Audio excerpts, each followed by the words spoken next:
দেখো রেকর্ডিং এর মেসেজ গেছে আর স্ক্রিন শেয়ার আছে। হ্যাঁ ম্যাম। ঠিক আছে। अच्छा देखो लास्ट क्लास जो डिप्रिशिएशन हम लोग कर रहे थे।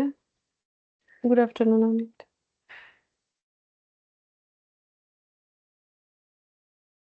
हाँ, गुड आफ्टरनून। देखो डिप्रिशिएशन का जो भी क्वेश्चंस था सारा हम लोगों ने कंप्लीट कर लिया था ना। क्वेश्चन तो कुछ बाकी नहीं है, बस हम लोग का एमसीक्यू और ट्रू फॉल्स बाकी है। तो ये कर लेते हैं, उसके बाद जो है दूसरा टॉपिक स्टार्ट करेंगे हम लोग।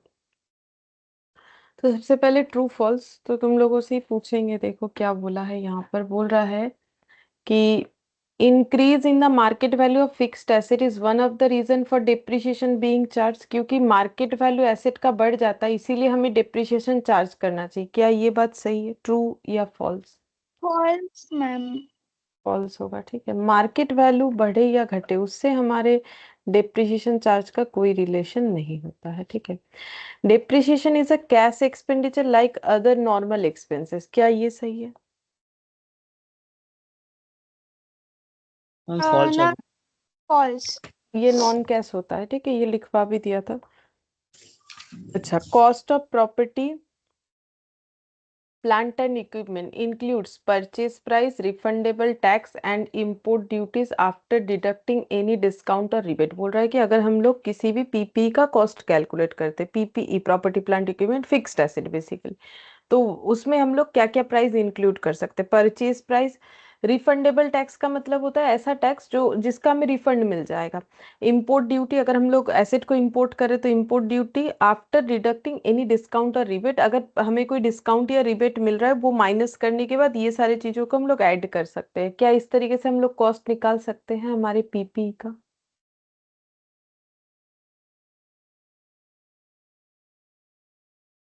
बोलो। लिखा हुआ है, देखो कॉस्ट का मतलब क्या होता है, सारे चीज लिखवाए हैं।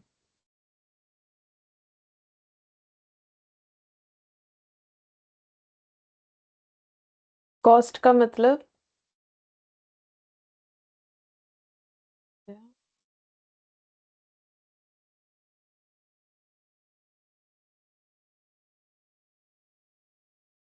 ये देखो कॉस्ट में क्या क्या इंक्लूड होता है। All expenses incurred till the asset is ready to use. Ready to use के पहले जितना भी खर्चा होगा सारा ऐड होता है, like purchase price, erection, installation, site preparation, trial run, ठीक है। अब कितना एग्जांपल दे, इसलिए एटसेट्रा। अब यहाँ पर इन्होंने कुछ नाम लिया है, क्या ये सब होगा? तो रूल्स ये याद ट्रू रखना वाले चाहिए। मैम। हाँ तो ये ट्रू होगा ना, क्योंकि जब तक एसेट रेडी टू यूज नहीं होता है तब तक सारे खर्चे एसेट के कॉस्ट में ऐड होता है, ठीक है। तो यहाँ पर ये देखो वैसे तो ट्रू हो रहा है, बात सही है, लेकिन एक पॉइंट के लिए ये ट्रू नहीं होगा। जैसे देखो cost of property plant and equipment include purchase price, ठीक है। परचेज प्राइस से डिस्काउंट और रिबेट माइनस होना चाहिए, ये भी ठीक है, ठीक है। अब उसमें ऐड होना चाहिए इंपोर्ट ड्यूटी, ये भी बात सही है। अगर हम लोग इंपोर्ट करें तो इंपोर्ट ड्यूटी ऐड होना चाहिए, बट एक चीज ऐड नहीं होना चाहिए, दैट इज रिफंडेबल टैक्स। अगर कोई टैक्स का अमाउंट हमारा रिफंडेबल है तो वो हम लोग ना ऐड नहीं करते। जैसे मान लो मैंने एक 100 रुपए का चीज खरीदा जिसपे 10 रुपए का टैक्स लग रहा है, तो 110 रुपए, लेकिन ये 10 रुपए मुझे रिफंड मिल जाएगा। ये टैक्स अभी हम तो दे रहे हैं बट मुझे ये 10 रुपए वापस मिल जाएगा, रिफंड मिल जाएगा। तो अगर रिफंडेबल टैक्स होता है ना तो वो फिर ऐड करने का जरूरत नहीं, क्योंकि जब मुझे 10 रुपए वापस ही मिल जाएगा तो मेरा तो पॉकेट से 100 रुपए गया ना। तो मेरे लिए एसेट का कॉस्ट मुझे कितना रिकॉर्ड करना चाहिए, 100 ही रिकॉर्ड करना चाहिए। तो ये रिफंडेबल टैक्स है, इस वजह से ये वाला हमारा ऐड नहीं होता है, ठीक है। अगर नॉन रिफंडेबल होता तो ऐड होता, कि ये मेरे एसेट के कॉस्ट में ऐड होगा। तो इसीलिए ये वाला फॉल्स होगा। बाकी सारे पॉइंट सही है, बाकी सारे पॉइंट सही है, लेकिन रिफंडेबल टैक्स ऐड नहीं होता है, ठीक है। रिफंडेबल टैक्स हमें ऐड नहीं करना है, अगर ऐड करते फिर बाद में जाके लेस करना पड़ता है, इसका कोई लॉजिक नहीं है। इसीलिए मतलब ऐसा करने का कोई जरूरत नहीं कि पहले ऐड करो फिर लेस करो, तो वो ऐड ही नहीं करेंगे। तो अगर नॉन रिफंडेबल होता तो हम लोग ऐड करते। तो इस वजह से, सिर्फ इस पॉइंट की वजह से ये वाला हम लोग का फॉल्स होगा। बोलो ये पॉइंट समझ में आ गया? हाँ मैम। ठीक है। अच्छा, फिर बोल रहा है cost of fixed asset should also include cost of opening a new facility such as inauguration cost. मतलब बोल रहा है कि फिक्स्ड एसेट के कॉस्ट में क्या हम लोग ये वाला कॉस्ट ऐड कर सकते हैं? ये कौन सा कॉस्ट का बात कर रहा है? Inauguration cost. ठीक है, इनॉग्रेशन कॉस्ट का मतलब क्या होता है? এটাকে কি বলবো বাংলাতে? মানে কোন একটা জায়গাকে নতুন ভাবে মানে মানে উদ্বোধনী খরচা বলতে পারো। ঠিক আছে, ম্যাম মানে এটা এটাকে ফলস হবে তাই। हाँ, ये वाला फॉल्स होगा। ठीक है, अगर हम अपना कुछ इनॉग्रेशन का खर्चा कर रहे हैं, ठीक है, मैंने एक नया मान लो एसेट का बात छोड़ो, मैंने एक नया एसेट ही मान लो, ठीक है, चलो मैंने एक फिक्स्ड एसेट लगवाया है। ठीक है, अब उसमें उस जहां पर लगवाया है वहां पर नया फैसिलिटी बना है। अब मैंने एक इनॉग्रेशन कॉस्ट लगा दिया, ठीक है, इनॉग्रेशन का खर्चा कर दिया। अब उस खर्चे को भी क्या हम अपने मतलब इनॉग्रेशन कर दिया या फिर लोगों को बुला रहे खिला रहे, भाई मैंने ना नया फैक्ट्री ओपन किया ये किया है, तो फिर लोगों को बुला रहे खिला रहे, तो उसका खर्चा थोड़ी ना हम अपने एसेट के कॉस्ट में ऐड करेंगे, ये थोड़ी ना पॉसिबल है। तो इसीलिए ये वाला मेरा फॉल्स होगा। ठीक है, depreciation is charge with constant amount. अगर डिप्रिशिएशन हम लोग कांस्टेंट अमाउंट के साथ चार्ज कर रहे हैं अंडर स्ट्रेट लाइन मेथड, जो कि मैं पता है एसएलएम में कांस्टेंट मेथड से कांस्टेंट वैल्यू से चार्ज होता है, and charge with constant percentage under diminishing balance method. तो ये मतलब एक्सप्लेनेशन दिया है कि डिप्रिशिएशन जब चार्ज होता है कांस्टेंट अमाउंट पे तो वो एसएलएम से होता है, और जब परसेंटेज से करते हैं तो डिमिनिशिंग बैलेंस मेथड होता है। तो बोलो ये सही है कि गलत है, ये जो यहाँ पर बोला हुआ है लैंग्वेज?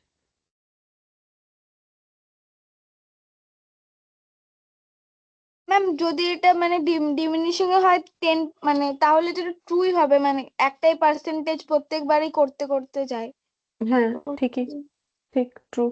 तो देखो डिप्रिशिएशन जो है कांस्टेंट अमाउंट एसएलएम में जाता है और कांस्टेंट परसेंटेज के साथ डिमिनिशिंग बैलेंस मेथड में जाता है। जैसे बोल दिए 10% पर एनम, तो उतना ही लगते जाएगा बस। हाँ, अगर मेरा टाइमिंग्स 12 मंथ्स की जगह कुछ और हो रहा है यूज का टाइमिंग्स, तो वो तो अलग बात हो गया, उतना प्रोपोर्शनेट करके कर लेंगे, लेकिन परसेंटेज तो मेरा फिक्स्ड ही रहता है, उसमें थोड़ी ना कोई चेंजेस होता है।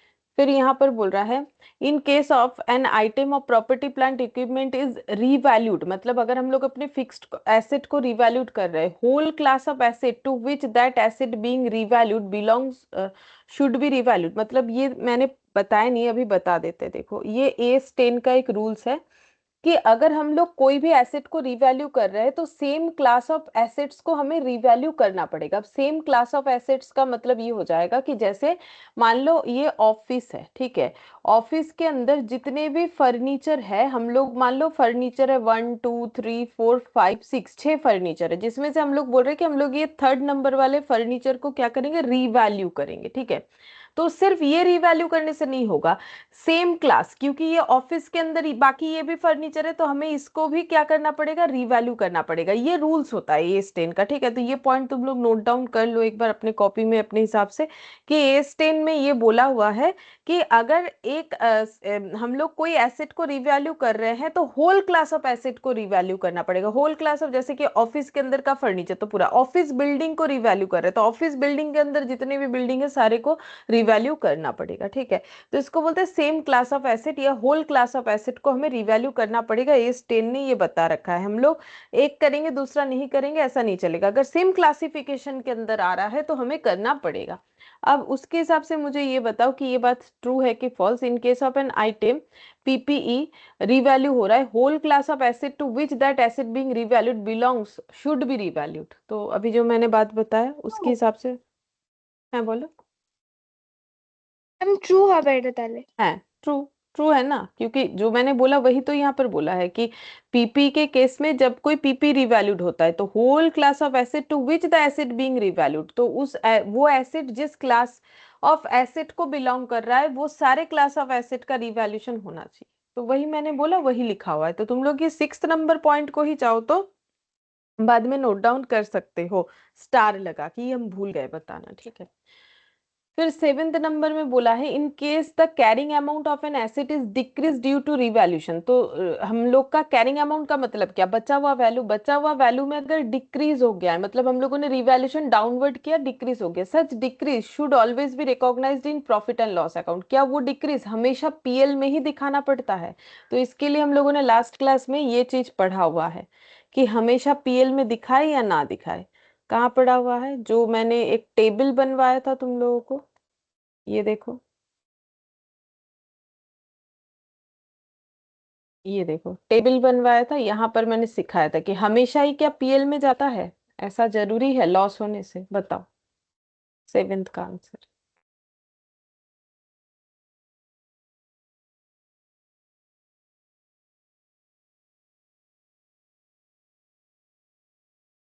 इसके ऊपर क्वेश्चन ফলস देखिए।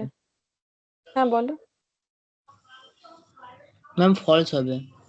হ্যাঁ ফলস হবে, কেন হবে? কারণ देखो पीएल में हमेशा जाएगा ऐसा जरूरी नहीं है। अगर उसमें पहले से रिवैल्यूएशन रिजर्व है तो पहले रिवैल्यूएशन रिजर्व को यूज करना पड़ेगा, देन पीएल को यूज करना पड़ेगा। तो हमेशा ही पीएल में जाएगा ऐसा जरूरी नहीं है कि डाउनवर्ड रिवैल्यूएशन होने से ही पीएल में चार्ज होगा। डाउनवर्ड रिवैल्यूएशन होने से अगर प्रीवियसली रिवैल्यूएशन अपवर्ड था तो फिर उसका रिजर्व को यूज करना पड़ेगा, फिर कम पड़ा तो पीएल का यूज करना पड़ेगा, नहीं पड़ा तो नहीं करना पड़ेगा। तो ऑलवेज पीएल में रिकॉग्नाइज्ड होगा ऐसा नेसेसरी नहीं है, ठीक है? इस वजह से ये आंसर मेरा फॉल्स होगा।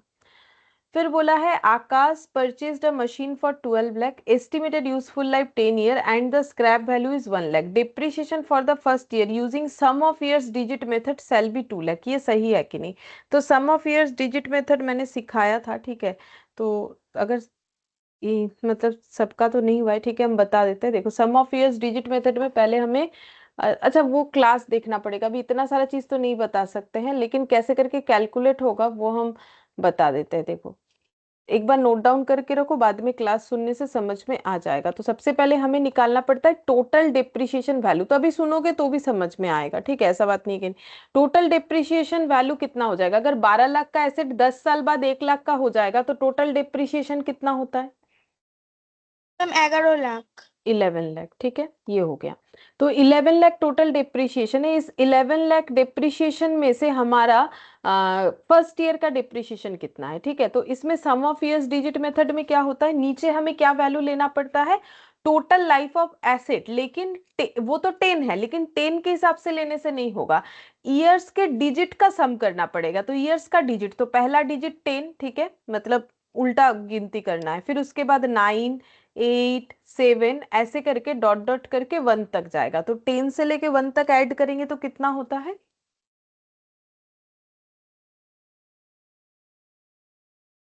55 है ना कि 10 9 हाँ 8 मैम 7 55। 55 होता है। तो हम लोग बोल सकते हैं, देखो 55 हो गया whole sum of years digit, तब मेरा डिप्रिशिएशन है 11 लाख, और ऊपर लेना पड़ेगा मुझे फर्स्ट ईयर का जो लाइफ है। तो फर्स्ट ईयर का लाइफ मुझे कैसे लेना पड़ेगा? लाइफ हमेशा ऊपर वो अमाउंट लेना पड़ता है, वो डेटा लेना पड़ता है। तो जब हम लोग फर्स्ट ईयर बोला है तो फर्स्ट ईयर से अगर देखना स्टार्ट करते हैं तो एसेट का लाइफ कितना बचा हुआ है? 9 साल। अगर हम फर्स्ट ईयर से देखना स्टार्ट करेंगे, क्योंकि मेरा एसेट का लाइफ तो टोटल 10 है, तो फर्स्ट ईयर से देखेंगे तो आगे का और 9 साल बाकी है एसेट के लाइफ का। लेकिन मुझे यहाँ पर लेना पड़ता है इंक्लूडिंग द प्रेजेंट लाइफ, ठीक है?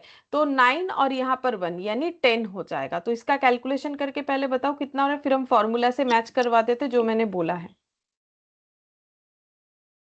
2 लाख हो रहा है मुझे लग रहा है। हाँ मैम। 11, हाँ 2 लाख हो रहा है, ठीक है। अब देखो मैंने जो फॉर्मूला लिखवाया है वो एक बार पढ़ने से ही समझ जाओगे कि सम ऑफ ईयर्स डिजिट कैसे काम करता है। आ, ये रहा, देखो फॉर्मूला क्या लिखा है, बाकी तो देखो थोड़ा डिटेल्स देखना। टोटल डिप्रिशिएशन अमाउंट मैंने पहले वो निकलवाया 11 लाख, और नीचे देखो total of all digit of the life of the asset, ठीक है? Total of all digit of the life of asset जो कि मैंने 10 से 1 तक करवाया। फिर the number of years including the present year of remaining life of asset. Remaining life of asset कितना है? अगर फर्स्ट ईयर का डिप्रिशिएशन लगा रहे, remaining life of asset 9 year, लेकिन मुझे इंक्लूड करना है प्रेजेंट ईयर को, तो फिर वो 10 हो जाएगा, तो उस बेसिस पे निकल जाएगा। तो ये आंसर हो जाएगा मेरा 2 लाख, तो ये ट्रू हो जाएगा, ठीक है, 8th का आंसर।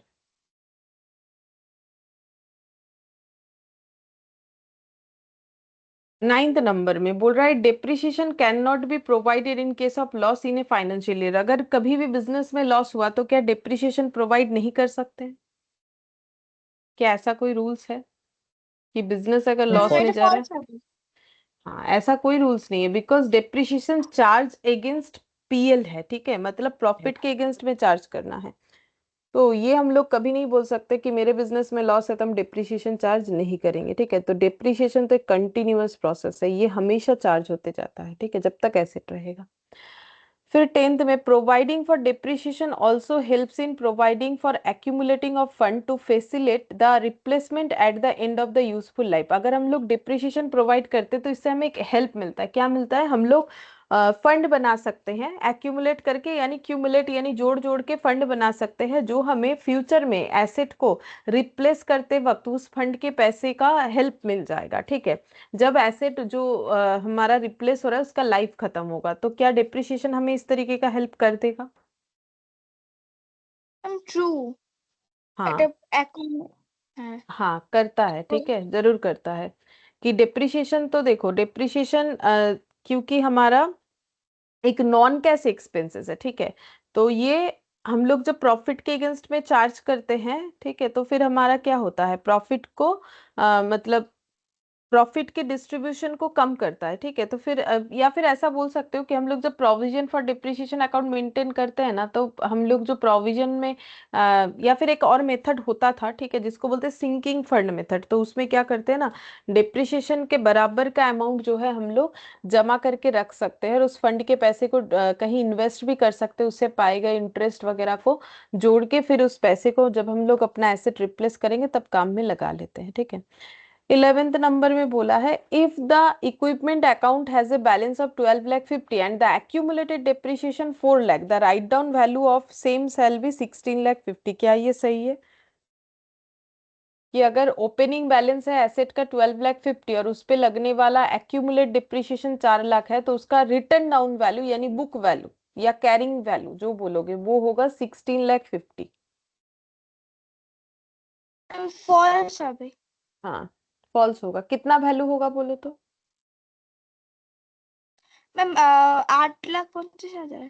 हाँ 8 लाख 50। मेरा एसेट अगर 12 लाख 50 का है, ठीक है, जिसमें से मेरा 4 लाख का जो है 4 लाख का डिप्रिसिएशन अब तक लग चुका है, तो अभी मेरा एसेट का वैल्यू कितना हो रहा है 8.5। ठीक है, 16.5 कहाँ से आ जाएगा? मेरा एसेट ही 12 लाख 50 का है, तो उसका बचा हुआ वैल्यू 16 लाख 50 तो हो ही नहीं सकता है। वो देख के भी हम लोग बोल सकते हैं ज्यादा कहाँ से आ जाएगा, है ना, कम हो सकता है। अगर यहाँ कोई कम वैल्यू होता तो फिर हमें कैलकुलेट करना जरूरी था, बट ऐसे देख के भी बोल सकते हैं जो डेटा है उसके हिसाब से। फिर बोल रहे हैं sum of year digit method is an example of accelerated method of charging depreciation. तो बोल रहा है कि sum of years digit method जो है वो एक्सेलरेटेड मेथड है चार्जिंग डिप्रिसिएशन का। तो देखो एक्सेलरेट मतलब हो जाता है ज्यादा से कम होना, ठीक है, ज्यादा से कम होना। तो sum of years digit method में जो डिप्रिसिएशन चार्ज होता है, क्या उसमें भी ज्यादा से कम होता है वैल्यू? तो एक पॉइंट हम दिखाते हैं, देखो जिनका हो गया उनको तो बताना चाहिए, लेकिन फिर भी चलो हम दिखाते हैं। यहाँ पर बोला है वेरिएशन ऑफ डब्ल्यूडीवी, ये डब्ल्यूडीवी जैसा ही है, ठीक है, तो डब्ल्यूडीवी में क्या होता है, क्या ऐसा होता है? तो फिर इसमें भी होगा। ট্রু হবে তাহলে। हाँ तब ट्रू होगा, सही बात। ठीक है, फिर 13 का क्या बोला है? बोल रहा है कि over the life of asset subject to depreciation the accelerated method will result in less depreciation expense in earlier and more depreciation in later year. तो बोल रहा है कि अगर किसी एसेट, हाँ ये फॉल्स होगा। एक्सेलरेट का मतलब तो अभी हम लोगों ने देखा ना कि ज्यादा से कम होना, यहाँ तो उल्टा बोल रखा है, तो फिर ये तो फॉल्स हो जाएगा। ठीक है, अच्छा फिर 14th का while depreciating land cost straight line method shall give more depreciation than the return down value method. तो बोलो क्या ট্রু। ये फॉल्स होगा? क्यों बोलो? क्योंकि सबसे बड़ा बात है कि लैंड पे डेप्रिसिएशन लगता ही नहीं है। लैंड का हमेशा क्या होता है? एप्रिसिएशन। অ্যাপ্রিসিয়েশন হয় কিন্তু ম্যাম এখানে তো মানে অনেক সময় করা হয় ডেপ্রিসিয়েশন না মানে ল্যান্ডে কোনোদিন করা হয় না তো। Land and land, building ma'am 11 হ্যাঁ 12 যখন এ ল্যান্ড এন্ড, পড়েছিলাম। হ্যাঁ ল্যান্ড এন্ড বিল্ডিং, ওটার ব্যাপারটা হচ্ছে এরকম, যদি ল্যান্ড এন্ড বিল্ডিং দিচ্ছে তখন আমাদের কি হচ্ছে, বিল্ডিংটা যতটা ল্যান্ডের উপরে আছে সেইটার কথা বলছে, ঠিক আছে, খালি জমি নয়। যেমন ধরো কারো আচ্ছা। খালি জমি পড়ে আছে, সেটাতে কখনো ডেপ্রিসিয়েশন হবে না, ওটা শুধু ল্যান্ড। আর যখন ল্যান্ড এন্ড বিল্ডিং বলে তখন ডেপ্রিসিয়েশন এই জন্যই দিতে হয় কারণ বিল্ডিংটা যতটা জমির ওপর আছে সেই জমিটার ডেপ্রিসিয়েশন করছে, কারণ দুটো বাইফার্কেট করা সম্ভব না। যদি বাইফার্কেশনের কিছু ব্যবস্থা থাকে তাহলে আমরা বিল্ডিং এর আলাদা করতে পারবো, এটার আলাদা করতে পারবো। কিন্তু এই জমির ওপরে যেহেতু বিল্ডিংটা দাঁড়িয়ে আছে সেই জন্য ওটাতে ডেপ্রিসিয়েশনটা আমাদেরকে করতে হয়, ল্যান্ড অ্যান্ড বিল্ডিং, কারণ বিল্ডিং এ তো ডেপ্রিসিয়েশন হয় না, সেই জন্য আমরা ওটাকে করি। আর ওটা হচ্ছে ওই জমিটা যেটার উপরে বিল্ডিংটা দাঁড়িয়ে আছে সেই জন্য। আর এটা হচ্ছে খালি জমি। আচ্ছা। खाली जमीन का दाम जो है ना वो क्या होता है, हमेशा बढ़ते जाता है, बढ़ते हाँ जाता है, हाँ appreciation। बढ़ते जाता है, लेकिन बिल्डिंग बना हुआ जमीन का दाम नहीं बढ़ेगा, ठीक है। तो यहाँ पर क्योंकि सिर्फ लैंड बोला है तो इस वजह से ये मेरा फॉल्स बनता है, ठीक है। फिर provision for depreciation account is debited at the time of recording the depreciation of an asset, तो बोलो ये तो सभी ने किया है। तो प्रोविजन फॉर डिप्रिसिएशन मेथड जब हम लोग यूज करते हैं, डिप्रिसिएशन चार्ज करते हैं, क्रेडिट है depreciation account debit to provision for depreciation account, हाँ এটা तो फिर ফলস ये হবে। वाला फॉल्स हो जाएगा क्योंकि इसमें उल्टा बोल रखा है, ठीक है। बोल रहा है प्रोविजन फॉर डिप्रिसिएशन डेबिट होता है, नहीं, चार्ज जब करते हैं डिप्रिसिएशन डेबिट होता है, प्रोविजन क्रेडिट होता है, क्योंकि प्रोविजन तो लाइबिलिटी है, ठीक है। फिर बोल रहा है if adequate maintenance expenditure is incurred with relation to running repair of an asset we need not charge any depreciation. बोल रहा है कि अगर हम लोग अच्छे तरीके से अपने एसेट को मेंटेन करते हैं, ठीक है, रिपेयर वगैरह करवाते रहते हैं, तो बोल रहे हैं कि डिप्रिसिएशन चार्ज करने का फिर कोई जरूरत नहीं पड़ेगा। क्या ऐसा कुछ हो ফলস सकता है? হবে ম্যাম এটা। हाँ, ऐसा कुछ नहीं है कि भाई अच्छे से एसेट को मेंटेन कर रहे हो तो डिप्रिसिएशन चार्ज नहीं करना पड़ेगा, ये कोई लॉजिक नहीं होता है। When a property plant and equipment is sold, मतलब कोई फिक्स्ड एसेट अगर बिक रहा है, then provision for depreciation account is debited, asset account is credited and any gain और loss is recorded to profit and loss account. तो वो entry सोचो कि सही सही बोल रहा है कि नहीं। ম্যাম ওই ওটা তো ক্রেডিটই হবে পিপিই, আর हम्म প্রফিট এন্ড লস অ্যাকাউন্টে হ্যাঁ এটা ঠিকই বলছে মনে হয়। ये सही बोला है। देखो ট্রু जब भी হ্যাঁ। हम लोग पीपी बेच देंगे और प्रोविजन वाला क्वेश्चन है तो हम लोग फिर एंट्री क्या करते हैं, देखो provision for depreciation account is debited, क्योंकि जितना प्रोविजन उस एसेट पे रिकॉर्ड हुआ है उसको हम लोग रिवर्स करके आउट कर देते हैं, तो प्रोविजन क्रिएट करने पे क्रेडिट, चले जाने पे डेबिट, ठीक है। और जो भी एसेट अकाउंट है वो क्रेडिट हो जाएगा, क्योंकि एसेट आने से डेबिट, चले जाने से क्रेडिट, और गेन या लॉस वो पीएल में चला जाएगा। तो पीएल में कैसे जाएगा वो तो मैं बोला नहीं, क्योंकि बोला गेन या लॉस होगा तो पीएल में जाएगा, तो बात तो सही बोला है, एक भी लैंग्वेज गलत नहीं है। तो फिर इसका मतलब 17 का आंसर हम लोग का ट्रू हो जाएगा। फिर 18 में बोला है while calculating the depreciation as per diminishing balance method the salvage value of the asset at the end of its useful life is reduced from its cost. क्या डिमिनिशिंग बैलेंस मेथड में depreciation calculate करते वक्त हम लोग salvage value को cost से less करते हैं? না ম্যাম। नहीं करते। इस पे हमेशा नॉर्मली हमें रेट दिया हुआ रहता है, इतना परसेंटेज। ये जो सैल्वेज वैल्यू को एसिड के कॉस्ट से लेस करते हैं, ये कौन से वाले मेथड में करते हैं, ये एसएलएम वाले मेथड में कर, हाँ। और एसएलएम में परसेंटेज से भी होता है और ये वाले से भी होता है, लेकिन डब्ल्यूडीबी में परसेंटेज से ही होता है।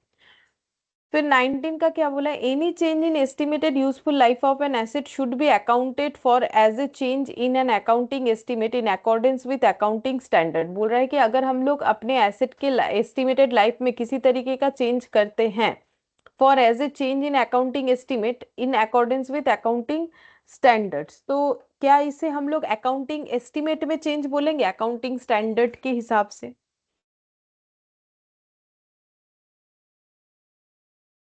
ठीक है तो है, देखो ठीक है तो बोला है ना, any change in estimated useful life. इस पे तुम लोगों ने क्वेश्चन किया ना, पहले सोचा था 10 साल, फिर इनको लगा नहीं अब ये 5 साल ही चलेगा, फिर उस पे हम लोगों ने छोटा छोटा कितना सारा क्वेश्चन किया। तो वही बोल रहा है कि अगर मेरा अकाउंट एस्टिमेट यूजफुल लाइफ के ऊपर चेंज होता है किसी एसेट का, तो इसे हमें क्या मानना चाहिए, should be accounted for as a change in accounting estimate, तो इसे हम लोग बोलते हैं accounting estimate in accordance with accounting standard, तो इन्हें अकाउंटिंग एस्टिमेट में चेंजेस बोला जाता है।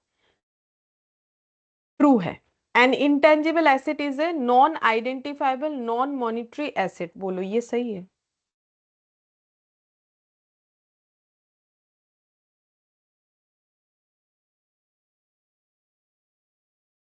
इंटेंजिबल एसेट क्या नॉन आइडेंटिफाइबल होता है या नॉन मॉनिटरी होता है?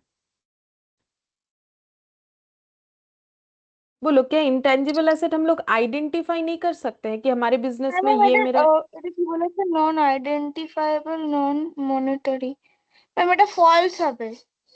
हाँ देखो पहला बात है कि इंटेंजिबल एसेट को हम लोग आइडेंटिफाई नहीं कर सकते, ऐसा कुछ नहीं है। आइडेंटिफाई कर सकते, उसे टच नहीं कर सकते, वो बात अलग है, ठीक है। और नॉन मॉनिटरी का मतलब क्या होता है ना, वो भी एस का एक टर्म है, ठीक है। नॉन मॉनिटरी का मतलब होता है कि जैसे मतलब इसको हम क्या बोले, नॉन मॉनिटरी का ये पूरा इसके ऊपर एस है, इसको हम शॉर्ट में अगर बोलना चाहे तो कैसे बोलना चाहे। एक, एक सेकंड।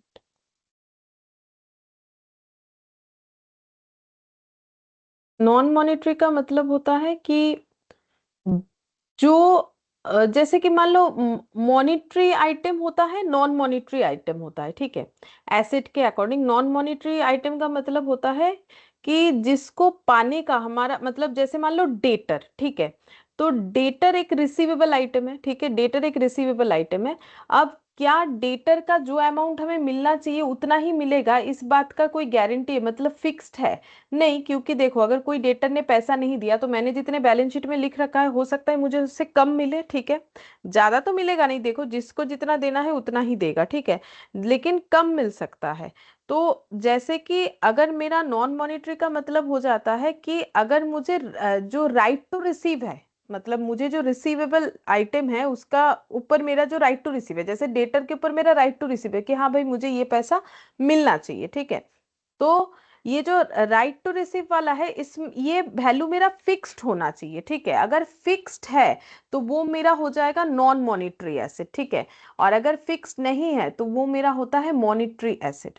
जैसे कि डेटर, डेटर का कोई जरूरी नहीं है कि जितना है उतना ही मुझे मिलेगा, ठीक है। तो इसको हम लोग बोलते हैं मॉनिटरी या नॉन मॉनिटरी। बाकी देखो तुम लोग अगर नॉन मॉनिटरी याद नहीं भी आता है, ठीक है, क्योंकि तुम लोग को कैसे पता होगा, क्योंकि वो एज 11 में नॉर्मली वो डील होता है, वो तुम लोग का है नहीं। लेकिन ये आइडेंटिफाइबल या नॉन आइडेंटिफाइबल जो लैंग्वेज है इससे तुम लोग समझ सकते हो, ठीक है।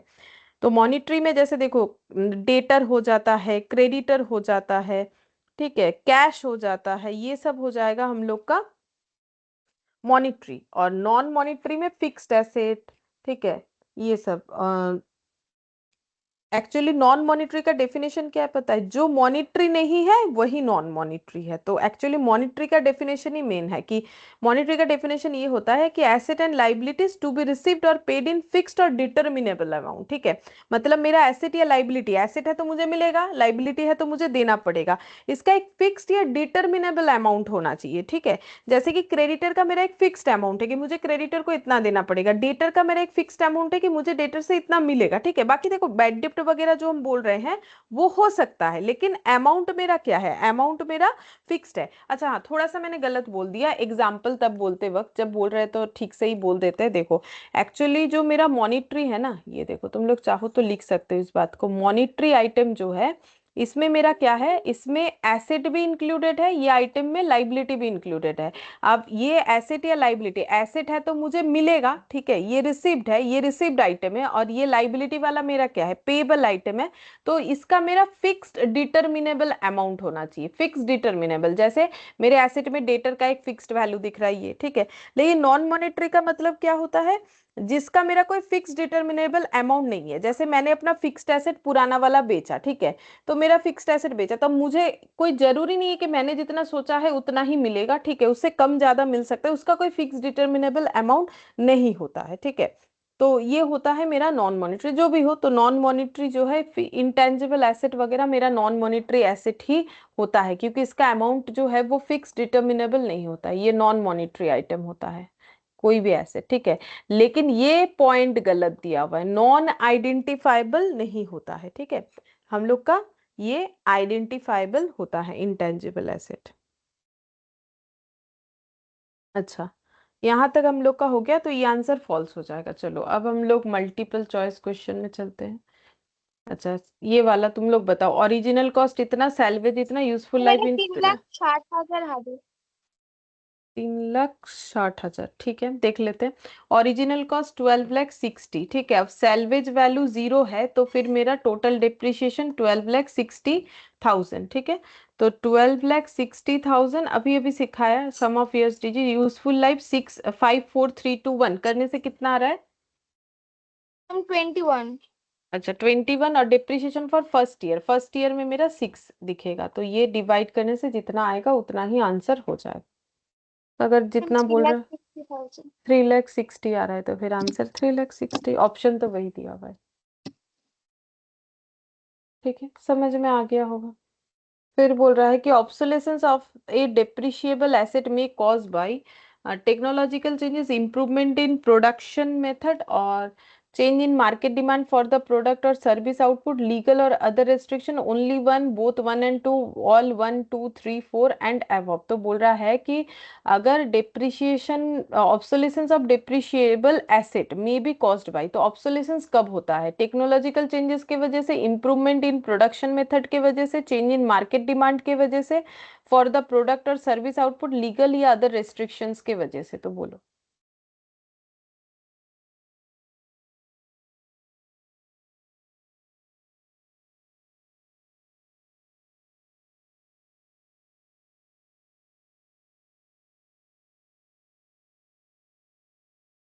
देखो, हम इतना बोल सकते हैं, जब आउटडेटेड हो जाता है तब उससे हम लोग ऑब्सोलेसेंस बोलते हैं। अब आउटडेटेड होने का क्या क्या रीजन हो सकता है, वो जो लिखा हुआ है वो पढ़ के तुम लोग सोचो।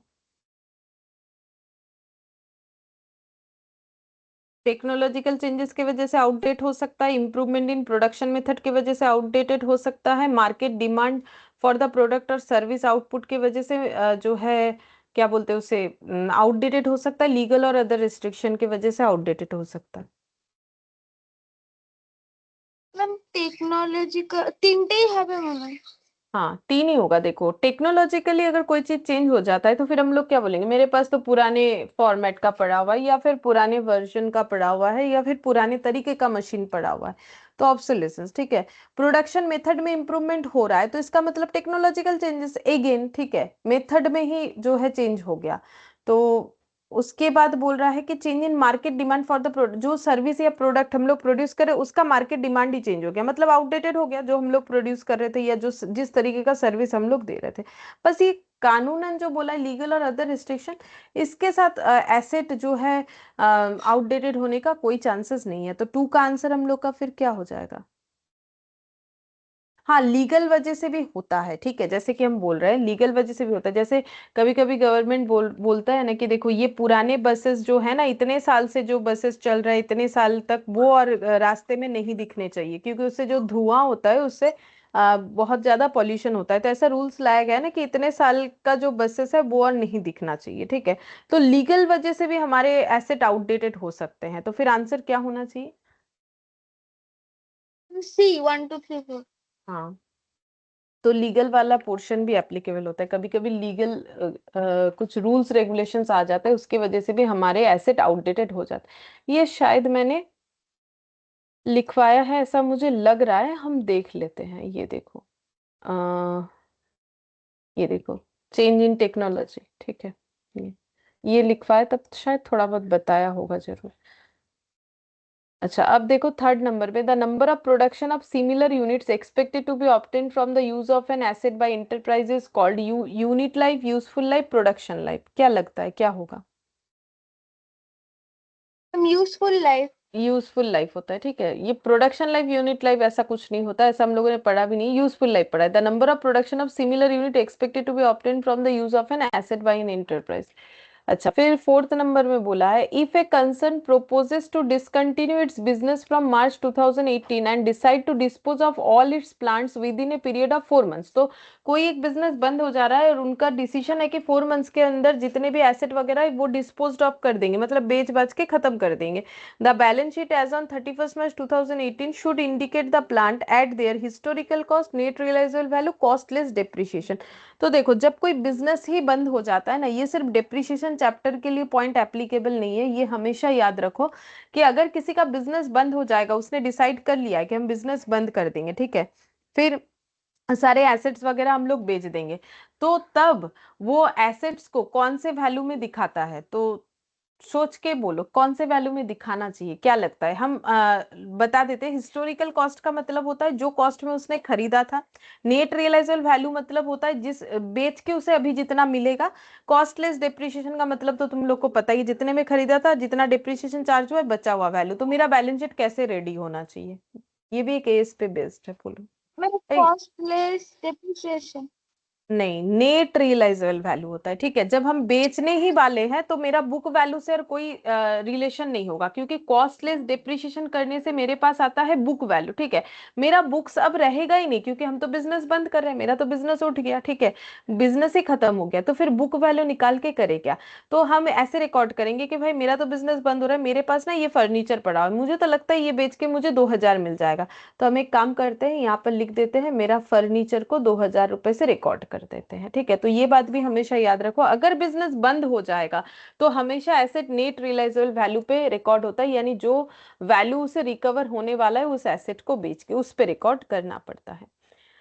फिर फिफ्थ नंबर में बोल रहा है कि in case of downward revaluation of plant which is for the first time revalued, मतलब फर्स्ट टाइम ही डाउनवर्ड रिवैल्यूएशन हो रहा है, the account is to be पहले debited. Ma'am profit and loss account ही जाता था। हाँ, तब ये पीएल में जाएगा। अगर फर्स्ट टाइम डाउनवर्ड रिवैल्यूएशन है तब मेरा ये पीएल में जाएगा, ये हम लोगों ने लास्ट क्लास पढ़ा था। The portion of the acquisition of cost of the tangible asset yet to be allocated is known as, मतलब जो मेरा एसेट है जिसपे हम डिप्रिशिएशन चार्ज कर रहे हैं, जितना डिप्रिशिएशन अभी तक चार्ज नहीं हुआ है, जितने वैल्यू पे अभी तक डिप्रिशिएशन चार्ज नहीं हुआ है, उस वैल्यू को हम लोग क्या बोलते हैं, write down value, accumulated value, realisable value.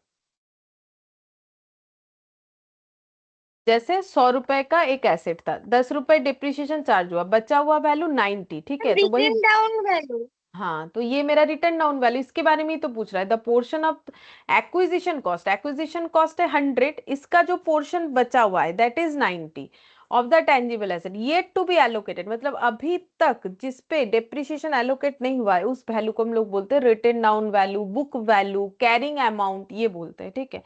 और एक्यूमुलेटेड वैल्यू अलग होता है। एक्यूमुलेटेड मतलब जैसे प्रोविजन फॉर डिप्रिसिएशन में हम लोग डिप्रिसिएशन जोड़ जोड़ के इकट्ठा करके रख, वो होता है एक्यूमुलेटेड वैल्यू। रियलाइजेबल का तो अलग ही मतलब है कि बेच के क्या मिला। सेवेंथ नंबर में बोल रहा है the main objective of providing depreciation is, depreciation provide करने का मेन रीजन क्या है, create secret reserve, reduce the book value of asset, allocate cost of the asset, कौन सा सही है।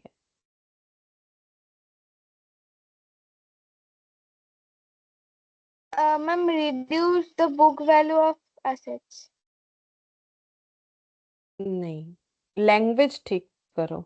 ये तो मतलब मीनिंग देख के बोल रहे हो कि reduce the book value of the asset, तो reduce करना ही पड़ेगा, लेकिन उसको हम लोग बोलेंगे क्या। Allo allocate cost of the asset होता है, ठीक है, डेफिनेशन वही है। देखो, बुक वैल्यू का, एसेट का बुक वैल्यू रिड्यूस करना मेन बात नहीं है, ठीक है। मेन बात ये है कि मेरा जो एसेट है उसका जो कॉस्ट जितना हम लोग यूज करें उतना मुझे निकालना पड़ेगा, ताकि हम एलोकेट कर पाए, तभी तो हम पीएल में उस पोर्शन के डिप्रिशिएशन को ले जाके दिखा सकते हैं ना, कि मैंने 1 लाख का एसेट खरीदा, उस पर 10,000 डिप्रिशिएशन चार्ज हुआ, तो मुझे उस 10,000 को एलोकेट करना है, कहाँ करना है, पीएल में करना है। और कहाँ करेंगे, बैलेंस शीट में एसेट से लेस करके लिखेंगे, ठीक है। तो इसको, ये मेन ऑब्जेक्टिव होता है डिप्रिसिएशन का, कि हम लोग एलोकेट कर पाए कॉस्ट ऑफ एसेट को, कहाँ पर, पीएल में, मतलब खर्चा दिखा पाए। ये देखो, ये रीजन लिखा है क्यों डिप्रिसिएशन हम लोग चार्ज करते हैं। Allocation of cost of asset होता है मेनली डिप्रिसिएशन का रीजन। डेफिनेशन मैंने वैसे लिखवाया नहीं, क्योंकि डेफिनेशन तो पूछता नहीं है, तो इसलिए मैंने नहीं लिखवाया। तो जो भी हो, एलोकेट होना चाहिए, allocate cost of the asset, ये सही लैंग्वेज है।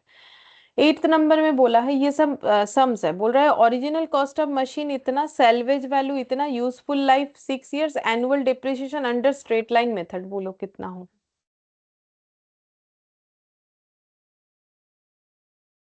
4 लाख আসছে। 4 लाख, ठीक है, तो कॉस्ट है 25,20,000, सैल्वेज वैल्यू 1,20,000, डिवाइडेड बाई 6 करने से ही पता चल जाएगा, तो 24 लाख आ रहा है, डिवाइडेड बाई 6 तो 4 लाख, हाँ सही है, 4 लाख होगा। अच्छा, फिर the cost of machine 20 lakh, 2 years later the book value is 10 lakh, मतलब 20 लाख का मशीन 2 साल बाद 10 लाख का हो गया। The straight line percentage depreciation, तो कितना परसेंट डिप्रिसिएशन चार्ज हुआ है, बोलो।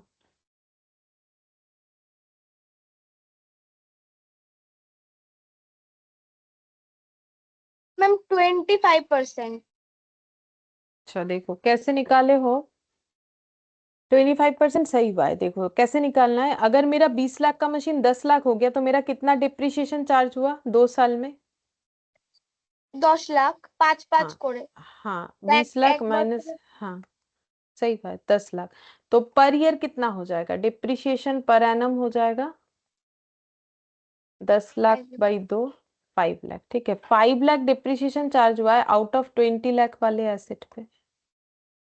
तो 25%, ये मैंने लिखवाया था, ये जरूर लिखवाया था, ये हम दिखा सकते हैं कैसे करके डिप्रिसिएशन चार्ज होता है। ये देखो, amount of depreciation per annum divided by cost of asset into 100 करने से होता है। ठीक है, वही वाला क्वेश्चन यहाँ पर आ गया, 9 का आंसर सी हो जाएगा।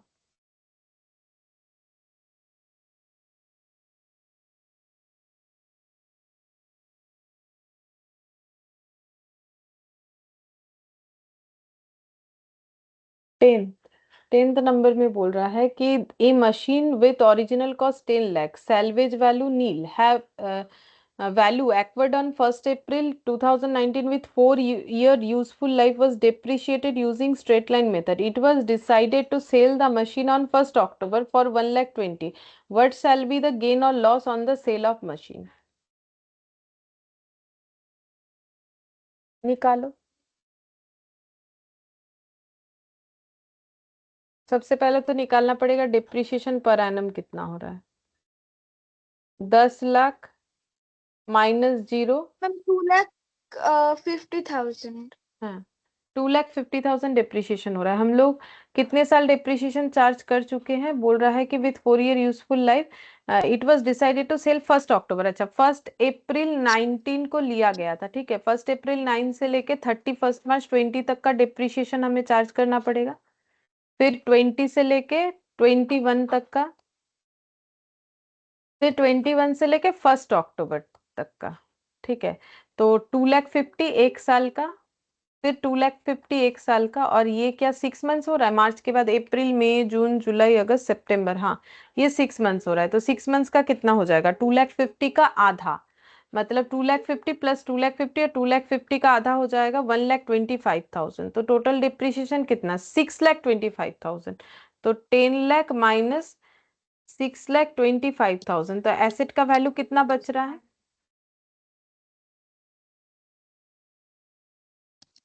3,75,000 ऐसा कुछ आ रहा है क्या? हाँ मैम। और बेचा है 1,20,000 में, तो फिर प्रॉफिट या लॉस कितना हो रहा है, लॉस ही हो रहा है, कितना हो रहा है? 1,20,000 माइनस करो, मैम 2,55,000 है। टू लैख घंटा तो फिफ्टी लॉस बोल से 5,000।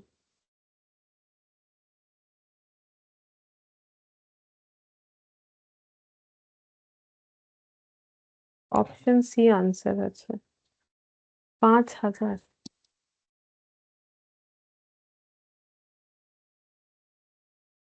अच्छा, इस क्वेश्चन में ना एक गलत है, ठीक है, लेकिन मुझे ना अभी याद नहीं आ रहा है क्या गलत है, मुझे इतना याद आ रहा है कि इसमें एक डेटा रॉन्ग है।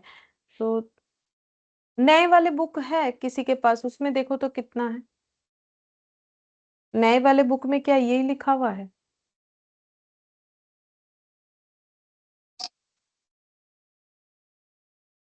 নতুন বই আছে যদি দেখো না কারো কাছে, কত লেখা আছে এটাতে, এটাতে একটা ভুল ছিল।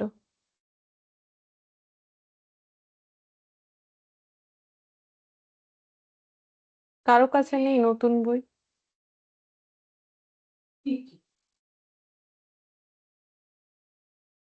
ম্যাম এটাই তো, এগুলোই লেখা আছে। এই ডেট, ডেট সব এগুলোই দেয়া আছে।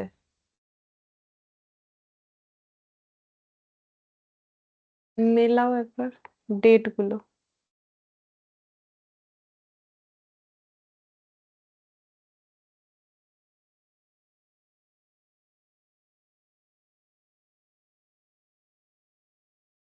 डेट सेम আছে। सेम है, लेकिन इसमें एक गलत था, मुझे वो याद आ रहा है, बट मुझे एग्जैक्टली याद नहीं आ रहा है कि इसमें सही क्या करना है। ठीक है, कोई बात नहीं, हम लोग बाद में कर लेंगे इसे, देखते हैं, अगर मुझे याद आ जाता है तो हम बता। 3,75,000 है, मेरा 5,000 होना चाहिए, ये है गेन और लॉस अंदर। ठीक है, ये देख लेते हैं, कोई बात नहीं, ये देख लेंगे, गलत है इसमें, ठीक है। लेकिन किसी एक मैथ में ठीक देखा था मैंने, ठीक है हम बता देते हैं, बाद में देखते हैं, याद आ जाएगा। 10th वाला भी एक बार रखते हैं, तुम लोग उसके बाद वाला बताओ। Which of the following asset does not depreciate, कौन सा एसेट डिप्रिशिएट नहीं होगा? लैंड डिप्रिशिएट नहीं होगा, सी। ठीक है, फिर 12th वाला देखो, एक company purchased a machine on 1st April 2017 for 15 lakh, it is estimated that the machinery will have a useful life 5 years after which it will have no salvage value. बोल रहा है 5 साल डिप्रिशिएशन होने के बाद इसका सैल्वेज वैल्यू कुछ नहीं मिलेगा, मतलब जीरो हो जाएगा, मतलब 5 साल में पूरा 15 लाख का एसेट यूज हो जाएगा। डिप्रिशिएशन चार्ज कितना हो रहा है 21-22 में, तो ईयर कौन सा है? 17-18, 18-19, 19-20, 21, सॉरी 20-21 और 21-22। तो मुझे पूछा है 21-22 में कितना डिप्रिशिएशन चार्ज हो रहा है? मैम बोलो। 3 लाख। 3 लाख, सही है। देखो 15 लाख 5 साल में चार्ज होगा। अब मेरा ये स्ट्रेट लाइन हो रहा है, ठीक है, with no salvage value zero, तो फिर मेरा ডিপ্রিসিয়েশন पर एनम প্রত্যেকবারই সেমই হবে, যদি এই 2021-এও জিজ্ঞেস করতো তাহলে তো 3 বছরই 3 লাখই হতো। हाँ सभी में 3 लाख हो, क्योंकि परचेज ही 1 तारीख को हुआ। अगर चेंज होता तो ये वाला हो सकता था, अगर परचेज मिडिल में या आगे पीछे कभी होता है, बट वो भी नहीं होगा, सभी 3 लाख हो जाएंगे। ठीक है, फिर 13, if the equipment account has a balance है ये 22,55,50,000 and the accumulated depreciation account has a balance of 14 lakh, the book value of the equipment. तो अगर बैलेंस है इक्विपमेंट का 22,50,000 और उस पे लगने वाला अब तक का डिप्रिसिएशन है 14 लाख, तो बुक वैल्यू क्या होगा? मैम 36,50,000। माइनस करने से ही पता चलेगा, 22.5 से 14। ম্যাম বুক ভ্যালু জিজ্ঞেস করেছে। হ্যাঁ, বুক ভ্যালু মানে ওটা কস্ট, যেটা তুমি বলছো। আচ্ছা আচ্ছা, হ্যাঁ হ্যাঁ, আমি কস্ট বলছিলাম। বুক ভ্যালু মানে ব্যালেন্স শিটে যেটা দেখা যায় currently.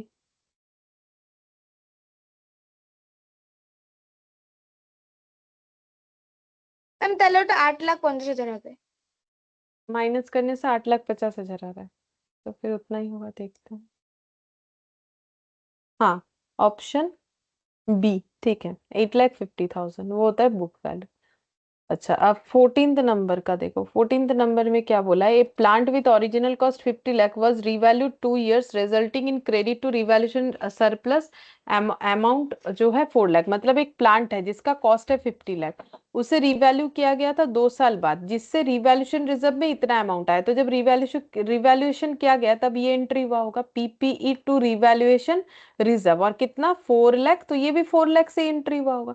Towards the year end 1920, due to COVID-19, the plant होगा, plant value had gone down by 5 lakh, तो अब इसका वैल्यू 5 लाख से कम हो गया। ठीक है, तो and accordingly management decide to revalue the same, और उन्होंने उतने से ही रिवैल्यू भी कर दिया। What shall be the impact of the downward revaluation on the PL? तो पीएल में क्या इम्पैक्ट आएगा? तो जब डाउनवर्ड रिवैल्यूएशन हुआ तो 2 पीपीई हो जाएगा, कितने से? 5 लाख से। अब इसका एडजस्टमेंट कैसे होगा, क्या क्या डेबिट होगा, बोलो। ম্যাম পিএল এর 1 লাখ ডেবিট হবে। हाँ, पीएल में डेबिट होगा 1 लाख, और रिवैल्यूएशन रिजर्व से कितना ले लेंगे? 4 लाख, 4 तब লাখ, जाके হ্যাঁ। 5 लाख हो जाएगा। हाँ, तो फिर यहाँ पूछा है कि प्रॉफिट एंड लॉस कितने से डेबिट होगा, तो फिर आंसर हो जाएगा 14 का बी।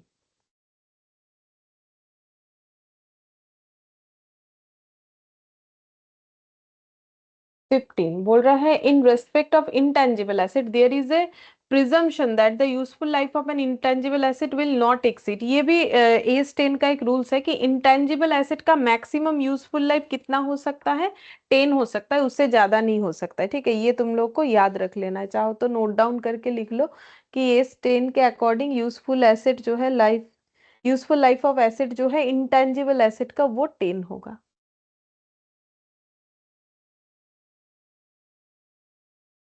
ये याद रखने वाला चीज है, ये रूल्स है, बता दिया है तो हमें यही याद रखना।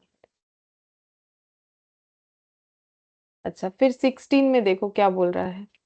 16 में बोल रहा है कि एक company developed a technology to enhance the battery life of mobile phone. तो इन्होंने कोई टेक्नोलॉजी बनाया है जिससे मोबाइल फोन का बैटरी लाइफ बढ़ सकता है। The cost of development have been capitalised as an intangible asset 5 lakh. तो इन्होंने इंटेंजिबल एसेट मतलब जो टेक्नोलॉजी है वो तो एक इंटेंजिबल एसेट हो गया ना, जिसको इन्होंने क्रिएट किया, डेवलप किया, बनाया, ठीक है, तो उसका वैल्यू इन्होंने 5 लाख बनाया कि भाई इसका टेक्नोलॉजी जो मैंने डेवलप किया ये 5 लाख का है।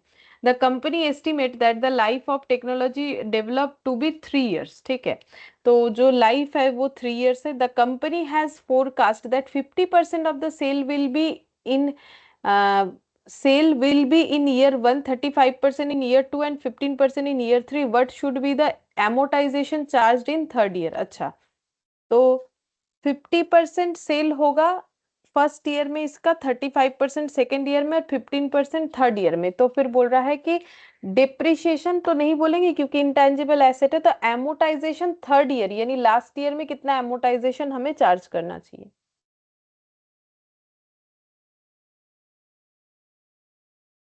बोलो।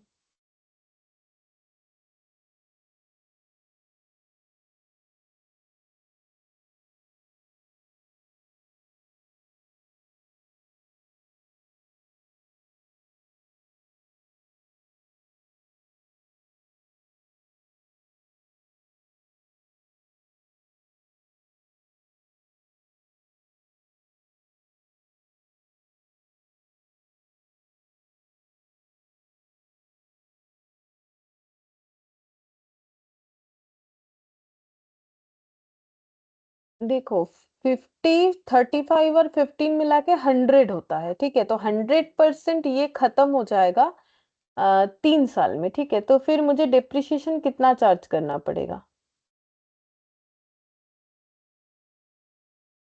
तो इसको ऐसे करके करना है, देखो 5 लाख का जो है एसेट है, तो ये सेल का जो परसेंटेज है वो है 50, 35 और 15। अगर हम लोग इसका मतलब टोटल करें तो ये 100% हो जाएगा। नहीं, इसका एक सेकेंड, इसको कैसे निकालना चाहिए,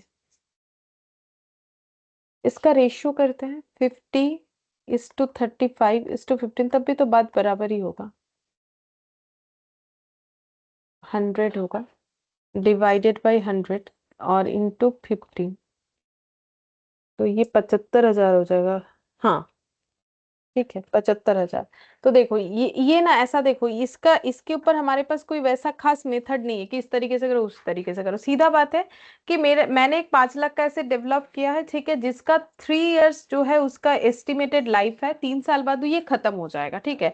अब the company has forecast that 50% of sale will be in, अब सेल में क्या क्या दिख रहा है, 50% फोरकास्ट किया है यानी कि फर्स्ट ईयर 50% सेल बढ़ जाएगा मेरे मोबाइल का, क्योंकि मैंने ये टेक्नोलॉजी डेवलप किया, फिर 35, फिर 15%, ठीक है। तो मुझे डिप्रिशिएशन कैसे चार्ज करना चाहिए, तो डिप्रिशिएशन देखो यूज के ऊपर है, तो पहले साल मेरा 50% से 5 लाख का 50% जो है राइट ऑफ हो जाएगा, ठीक है। फिर उसके बाद मुझे 35 और उसके बाद 15 करना चाहिए। इसके अलावा तो मेरे पास देखो कोई डेटा है नहीं, कुछ रूल्स नहीं है, क्या नहीं है, हम कैसे करके निकालें, ठीक है। तो इसका मतलब हम लोग इतना बोल सकते हैं कि जितना जितना मेरा सेल होगा उतने के हिसाब से हम लोग अपने एसेट के वैल्यू को एमोटाइज करते जाएंगे। तो अगर 50% सेल हुआ तो 2,50,000, अगर 35% सेल हुआ तो 5 लाख का 35, और अगर 15% हुआ तो 5 लाख का 15% यानी 75,000 का मेरा डिप्रिशिएशन थर्ड ईयर में चार्ज होना चाहिए। तो 16 का आंसर मेरा बी हो जाएगा, क्योंकि इसके अलावा तो कोई रूल्स हमें पता नहीं है इसके ऊपर। फिर last question, an intangible asset is an asset with no physical existence और उसके बाद, हम এটাই হবে with no physical existence। हाँ, विथ नो फिजिकल एग्जिस्टेंस, ये आंसर होगा, ठीक है। तो देखो ये वाला हम लोग का कंप्लीट हो गया, बस 10th वाला बाकी है, ठीक है। तो 10th वाला ना हम देख के बता देंगे कि इसमें क्या गलत हुआ है, ठीक है, मतलब क्या गलत है वो ठीक करना पड़ेगा। अभी याद आएगा, टाइम लगेगा, तो उसमें तो हमारा टाइम जाएगा, तो इससे बेटर है कि ये वाला करेंगे हम लोग, इन्वेंटरी टॉपिक ये करते हैं। बोलो, ये एमसीक्यू और ये सब ठीक है, कोई डाउट नहीं है? হ্যাঁ ম্যাম। सबका क्लियर है? बोलो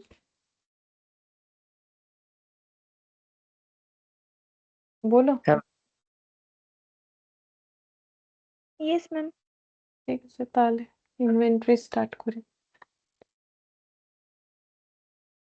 इन्वेंटरी हेडिंग करो इन्वेंट्री।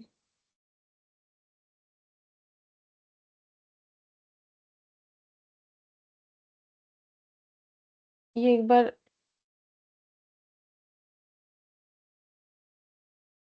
को बंद करके चालू करना पड़ेगा, ये तो नया पेज में जो नहीं।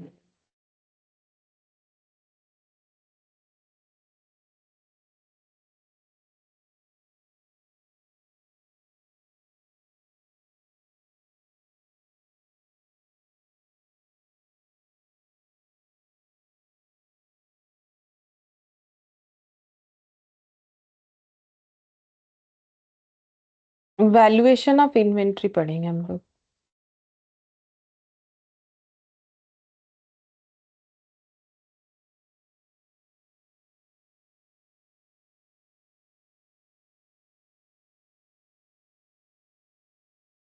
इन्वेंट्री यानी क्या होता है? स्टॉक। स्टॉक का वैल्यूएशन हमें कैसे करना चाहिए, ठीक है। तो स्टॉक हमें कब मिलता है? जो अनसोल्ड गुड्स होता है वही हमारा स्टॉक होता है। गुड्स लाइंग अनसोल्ड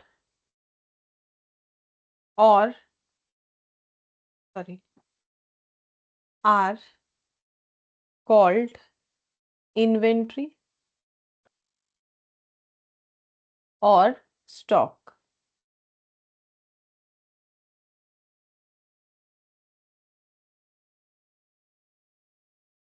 अब कितने तरीके का इन्वेंट्री होगा? मैम बोलो कित ओपनिंग और क्लोजिंग। क्लोजिंग, हाँ। ओपनिंग और क्लोजिंग, ये दो तरीके का इन्वेंट्री होता है, ठीक है। अच्छा, इन्वेंट्री को कैसे वैल्यू किया जाता है? एस टू के according inventories are valued at cost और एनआरवी। एनआरवी का मतलब net realisable value, that is net realisable value.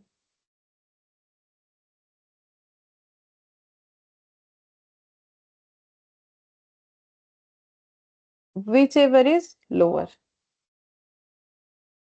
Whichever is lower, ठीक है। ये प्रूडेंस नेचर के लिए होता है ये वाला चीज, ठीक है। प्रूडेंस नेचर का मतलब क्या होता है कि अकाउंट्स हमें बोल रहा है कि देखो, फ्यूचर में अगर कोई लॉस होने वाला है उसको आज ही रिकॉर्ड कर लो, लेकिन फ्यूचर में अगर कोई प्रॉफिट होगा उसको मत रिकॉर्ड करो। मतलब देखो, जैसे कि मैंने एक एसेट 100 रुपए से खरीदा था, सॉरी मैंने एक स्टॉक 100 रुपए से खरीदा था, और उसका वैल्यू किसी वजह से 120 हो गया है, ठीक है। मतलब 120 हो गया, ये मुझे कैसे पता चला? कि मार्केट में अगर आज हम इसे बेचने जाएंगे तो मुझे 120 मिलेगा। तो ये मेरा हो गया नेट रियलाइजेबल वैल्यू और ये मेरा हो गया कॉस्ट, ठीक है।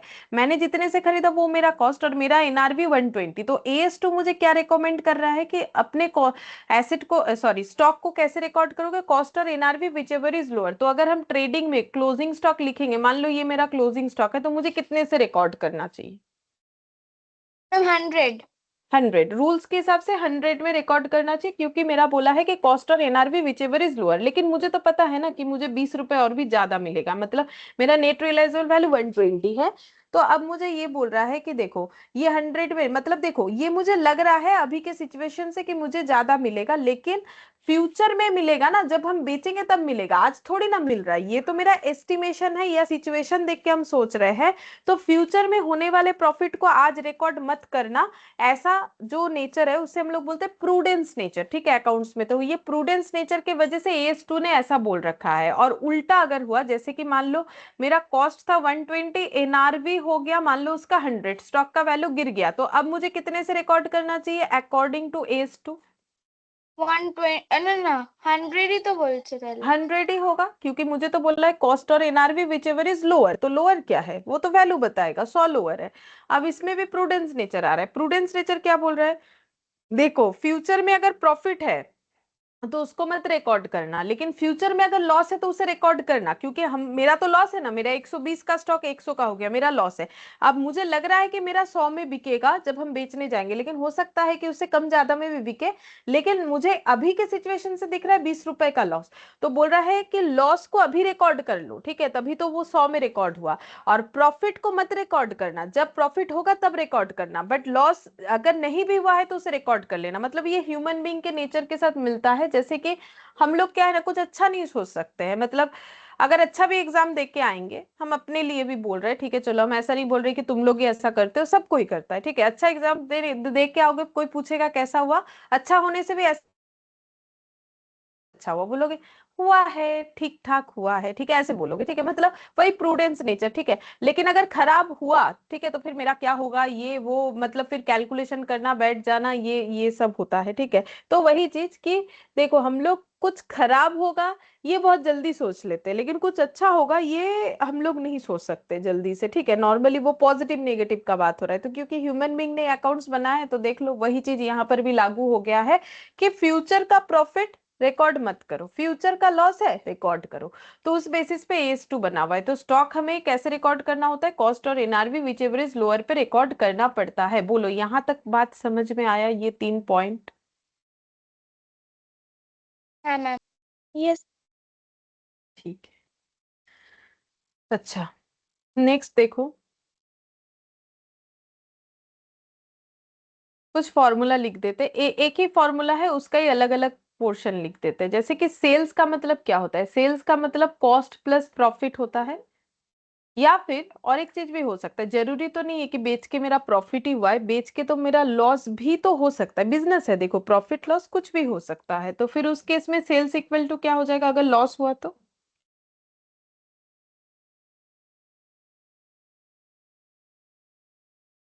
আমি একটা পেন 10 টাকায় কিনে 12 টাকায় বেচলাম, তাহলে কস্ট 10 টাকা, 2 টাকা প্রফিট, সেল প্রাইস 12 টাকা। আমি যদি পেনটা 10 টাকায় কিনে 8 টাকায় বিক্রি করলাম, তাহলে 2 টাকা লস, সেটা কিভাবে লিখবো?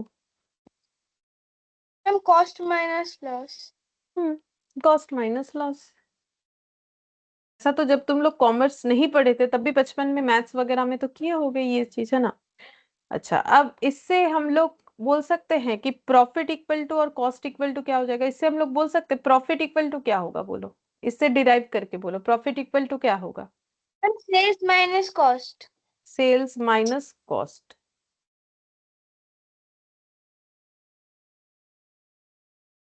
और कॉस्ट इक्वल टू क्या होगा इससे डिराइव करने से? कॉस्ट इक्वल्स टू হবে এটা সেলস মাইনাস প্রফিট। हम्म,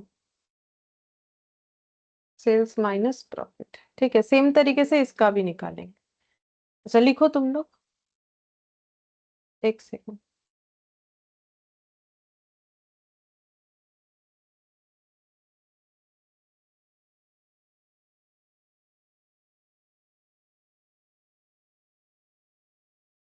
ठीक है, देखो, तो कॉस्ट लेस लॉस, ठीक है, तो फिर इसमें हम लोग इसको अलग अलग तरीके से अगर लिखे तो लॉस इक्वल टू क्या लिख सकते हैं?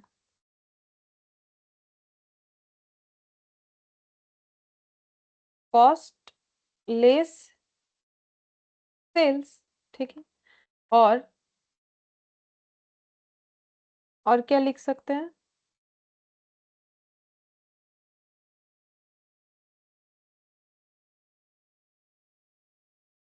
Cost equal to ma'am cost minus sales হলো আর সেলস ও আচ্ছা কস্ট कॉस्ट। ইকুয়ালস টু বলতে হবে हाँ এটা হবে sales plus loss.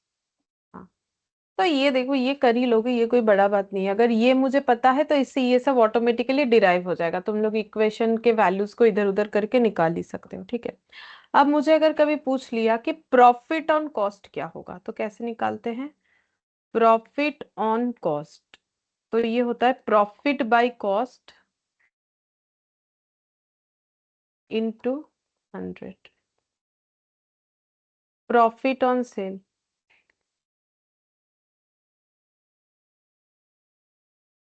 Profit by sales into 100, ठीक है। अच्छा, अब अगर क्वेश्चन में ये दूसरा पॉइंट, परसेंटेज प्रॉफिट, ठीक है, सिर्फ परसेंटेज ऑफ प्रॉफिट बोल दिया, लेकिन ये नहीं बोला, जैसे बोला 5% प्रॉफिट, लेकिन ये नहीं बोला 5% प्रॉफिट ऑन कॉस्ट या सेल। तो हमें क्या एज्यूम करना चाहिए, तो वो हम लिख रहे हैं, if profit percent is given but it is not mentioned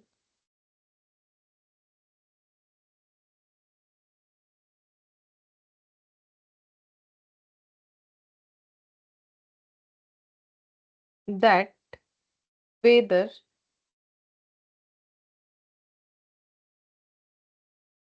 it is on cost or sale, ये कॉस्ट पे है या सेल पे है, then we should take it on sale. हमेशा वो सेल पे मान के चलना है तुम लोगों को, ठीक है। अगर हमें नहीं बता के दिया है कि percentage of profit on cost है कि सेल्स है, तो हमेशा एज्यूम करो कि वो कॉस्ट है। अच्छा, अब वैल्यूएशन ऑफ इन्वेंट्री में क्या क्या मेथड्स हमें पढ़ने हैं।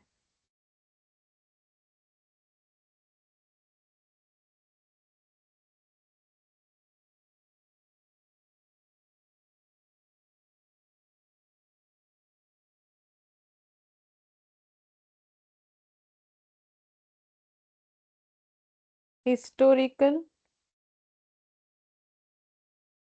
कॉस्ट मेथड एक होता है, और एक होता है नॉन हिस्टोरिकल कॉस्ट मेथड। ठीक है, अब हिस्टोरिकल कॉस्ट मेथड में क्या क्या हमें सीखना पड़ेगा। First in first out,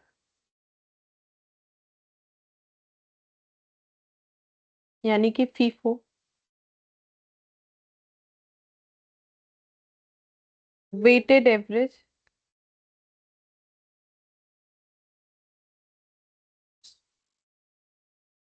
simple average, और लास्ट इन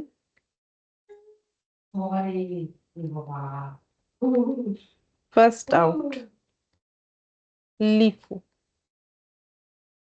और यहाँ पर हो जाएगा adjusted selling price method. Adjusted selling price method, और इसी से हमारा मैक्सिमम क्वेश्चन आएगा, ठीक है। ये सब भी हमारे यहाँ दिए हुए हैं, बट हमारे एग्जाम के लिए ये इंपॉर्टेंट है, ये हमें सीखना पड़ेगा, इसी के बेसिस पे क्वेश्चन आएगा। ये सब नहीं आता है, एक आधा क्वेश्चन है, हम दिखा देंगे, ठीक है। एडजस्टेड सेलिंग प्राइस मेथड का मतलब ये देखो, सेलिंग प्राइस को हम लोग एडजस्ट करके कॉस्ट को निकालेंगे। तो कैसे करके एडजस्ट कर रहे हैं, तो कॉस्ट कैसे, सेल्स माइनस प्रॉफिट, कॉस्ट कैसे निकल रहा है, सेल्स प्लस लॉस। तो ये होता है एडजस्टेड सेलिंग प्राइस मेथड, ठीक है। अच्छा, अब स्टार्टिंग में हम लोग यही वाला ही सीखेंगे, ठीक है। अच्छा, तो देखो इसमें हम लोग पहले एक स्ट्रक्चर सीख लेते हैं। देखो, एक एग्जाम्पल लेते हैं। जैसे मान लो कि ये एक ईयर है, 1 अप्रैल 2023 और 31 मार्च 2024।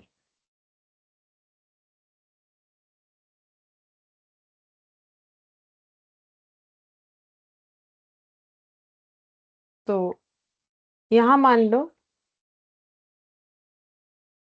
यहाँ हमें मिल जाएगा ओपनिंग स्टॉक इस डेट पे, अगर कुछ रहा तो, ठीक है। और पूरे ड्यूरिंग द ईयर में अगर हम लोगों ने कुछ परचेज किया है स्टॉक, तो वो रहेगा, ठीक है।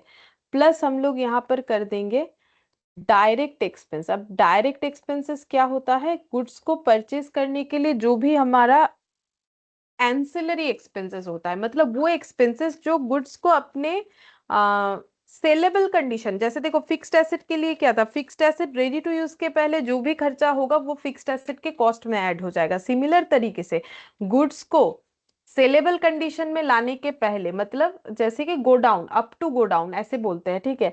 गो डाउन तक पहुंचाने के पहले या शॉप तक पहुंचाने के पहले जो भी खर्चा होगा वो गुड्स के दाम के साथ ऐड हो जाएगा। जैसे गुड्स को लोड करना, अनलोड करना, ठीक है, ये सारे खर्चे वो गुड्स के प्राइस के साथ ऐड हो जाते हैं, ठीक है। तो अगर मुझे क्लोजिंग स्टॉक निकालना है तो हम कैसे निकाल सकते हैं? तो देखो, मेरे पास जितना ओपनिंग स्टॉक है, मतलब मेरे पास पहले से जितना स्टॉक था, प्लस मैंने अगर कुछ नया स्टॉक खरीदा है, तो ये दोनों मिला के क्या हो जाएगा?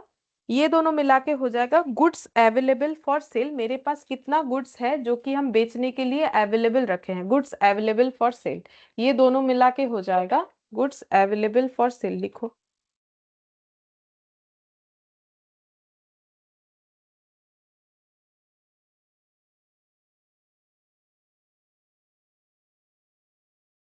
फॉर सेल हो गया।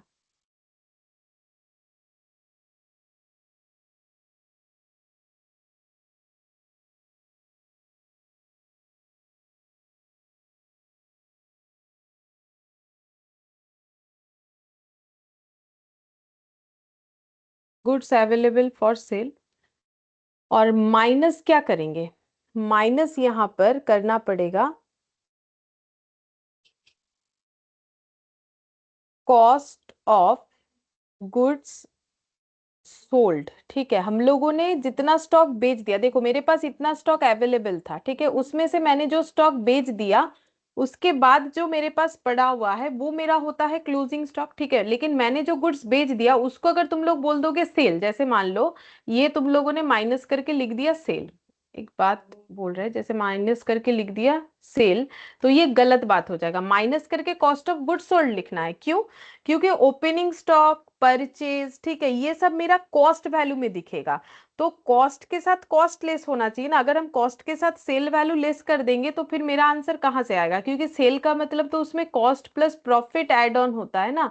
तो इसीलिए मुझे क्या करना पड़ेगा? Cost of goods sold less करना पड़ेगा, तो मुझे मिलेगा क्लोजिंग स्टॉक, ठीक है। तो ये चीज समझना जरूरी है कि हम लोग यहाँ पर जब क्लोजिंग स्टॉक निकालेंगे तो ओपनिंग स्टॉक प्लस परचेस, मेरे पास इतना स्टॉक अवेलेबल है। जैसे कि मान लो हम थोड़ा सा इसको ऐसे ड्रॉ करके दिखा देते हैं। देखो ये मान लो मेरा गोडाउन है, ठीक है, ये गोडाउन है, ठीक है। यहाँ पर मेरे पास ओपनिंग स्टॉक में कुछ स्टॉक रखे हुए, मान लो ये मेरा ओपनिंग स्टॉक है, ये व्हाइट कलर से बना दिया, ठीक है। ओपनिंग स्टॉक ये कितना करके, मान लो ये 5 यूनिट बना देते हैं, ठीक है, ये 5 यूनिट्स बना देते हैं। ये 5 यूनिट सामान है एट द रेट ऑफ 10 करके, तो कितने रुपए का सामान है ओपनिंग स्टॉक में? 50 रुपीज का। और परचेज मैंने कितना किया है? मान लो मैंने परचेज किया है 10 यूनिट, ठीक है, 1 2 3 4 5, 1 2 3 4 5, ठीक है। तो मैंने परचेज किया है 10 यूनिट, मान लो एट द रेट ऑफ 12 करके। तो मेरे पास परचेज किया गया सामान कितने रुपए का हो गया? टोटल 120 का हो गया। तो ये भी मेरा कॉस्ट है, ये भी मेरा कॉस्ट है, ठीक है। अब मैंने मान लो सेल कर दिया है, तो गोडाउन से मैंने प्रोडक्ट बेचा, ठीक है, मैंने स्टॉक बेचा। तो ये देखो गोडाउन में सेल होने के बाद का सिचुएशन दिखाते हैं, ठीक है। तो मान लो मैंने ओपनिंग स्टॉक से बेच दिया 2 यूनिट, तो मेरे पास रह गया यहाँ 3 यूनिट, ठीक है। और परचेज से मैंने मान लो बेच दिया है 4 यूनिट, तो मेरे पास रह गया 6 यूनिट, ठीक है। तो हम यहाँ पर लिख देते हैं कि यहाँ से हम लोगों ने सेल किया, सेल, ठीक है। तो सेल कितना किया? 2 व्हाइट वाला, ठीक है, और 4 ये येलो वाले, ठीक है। अच्छा, अब कितना करके किया? मान लो व्हाइट वाला किया है एट द रेट ऑफ 11 करके, 10 वाला जो सामान था, और ये हम लोगों ने एट द रेट ऑफ 14 करके किया है, ठीक है। तो सेल वैल्यू कितना आ जाएगा? तो सेल वैल्यू हो जाएगा 2 × 11 22, ठीक है, और 4 × 14 56, तो टोटल सेल वैल्यू हो गया 78। और प्रॉफिट कितना हो गया? तो प्रॉफिट कितना हो रहा है इसमें? प्रॉफिट हो रहा है, देखो मैंने 10 का चीज 1 रुपए में बेचा, तो एट द रेट ऑफ 1 करके हो रहा है। यहाँ पर प्रॉफिट कितना करके हो रहा है? एट द रेट ऑफ 2 करके हो रहा है, ठीक है। और टोटल प्रॉफिट कितना होगा? हाँ, टोटल प्रॉफिट कितना होगा? 2 इंटू 1 2 रुपीज और 4 यूनिट इंटू 2 8 रुपीज यानी कि 10 रुपीज। ठीक है, ये मेरा टोटल प्रॉफिट हो गया। और मेरा फिर कॉस्ट ऑफ गुड्स सोल्ड कितना हुआ, ये मेरा हो गया सेल वैल्यू। ठीक है, और ये मेरा हो गया प्रॉफिट। तो मेरा कॉस्ट ऑफ गुड्स सोल्ड कितना होगा, जो गुड्स बेचा उसका 60। कॉस्ट। हाँ, cost of goods sold 78 minus 10 यानी कि 68 होगा कॉस्ट ऑफ गुड्स सोल्ड। ठीक है, ये हो जाएगा मेरा कॉस्ट ऑफ गुड्स सोल्ड। अब मुझे अगर पता करना है कि मेरे गोडाउन में कितना सामान पड़ा हुआ है, तो हम कैसे बोलेंगे, ये 6 यूनिट पड़ा हुआ है तो 6 यूनिट कितना करके ये पड़ा हुआ है, रेट क्या है इसका, और ये 3 यूनिट कितना करके है। मैम এটা 10 আর এটা 12। हाँ, तो ये 10 यानी 30 और ये 6 यूनिट 12 करके यानी 72। तो देखो तुम लोगों ने खुद ही बोला जो पड़ा हुआ सामान है वो कॉस्ट में दिख रहा है। ठीक है, 30 और ये हो गया 72। ठीक है, तो अब यही चीज अगर फॉर्मूले में दोगे तो तुम लोग का सेम आंसर आएगा। तो ओपनिंग स्टॉक कितने का, 50 का, परचेस कितने का हुआ, 120 का। तो ये देखो 50 प्लस 120, तो ये गुड्स अवेलेबल फॉर सेल 170। अब इसमें से मुझे लेस करना चाहिए कॉस्ट ऑफ गुड्स सोल्ड, तो जो कि है 68, करने से कितना आ जाएगा 102। और ये 30 और 72 मिला के कितना होता है टोटल में 102 ही होता है। ठीक है, तो इसका मतलब इससे ये प्रूव हो जाता है कि मुझे अगर क्लोजिंग स्टॉक निकालना है तो मुझे कैसे निकालना, क्लोजिंग स्टॉक का मतलब क्या, मेरा पड़ा हुआ स्टॉक। पड़ा हुआ स्टॉक क्या है, बेचने के बाद जो रह गया। तो बेचा कितना, उसके बाद जो रह गया, तो जो रह गया वो कैसे निकालते हैं, तो ओपनिंग स्टॉक प्लस परचेज। और डायरेक्ट एक्सपेंस कुछ हुआ तो वो लगा देंगे। यहाँ पर मैंने उतना बड़ा एग्जाम्पल नहीं लिया है कि डायरेक्ट एक्सपेंसेस भी यहाँ पर कंसिडर करें हम। ठीक है, छोटा सा एग्जाम्पल लिया ना इस वजह से। तो माइनस कभी भी सेल नहीं होना चाहिए कि भाई जो गुड्स बेच गया बेच दिया उसका माइनस कर दो, पता चल जाएगा कितना स्टॉक पड़ा हुआ है। तो क्या तुम लोग 78 माइनस कर दोगे, नहीं कभी नहीं। कितना माइनस कर रहे हो, 68। अगर 78 माइनस करोगे तो आंसर अलग आ जाएगा। तो मुझे सेल जो बिक गया वो माइनस जरूर करना है, लेकिन उसका कॉस्ट माइनस करना है। बोलो जो हम डिफरेंस बताना चाह रहे हैं, क्या समझ में आ गया तुम लोग को। हाँ मैम। यहाँ तक क्लियर है सबको।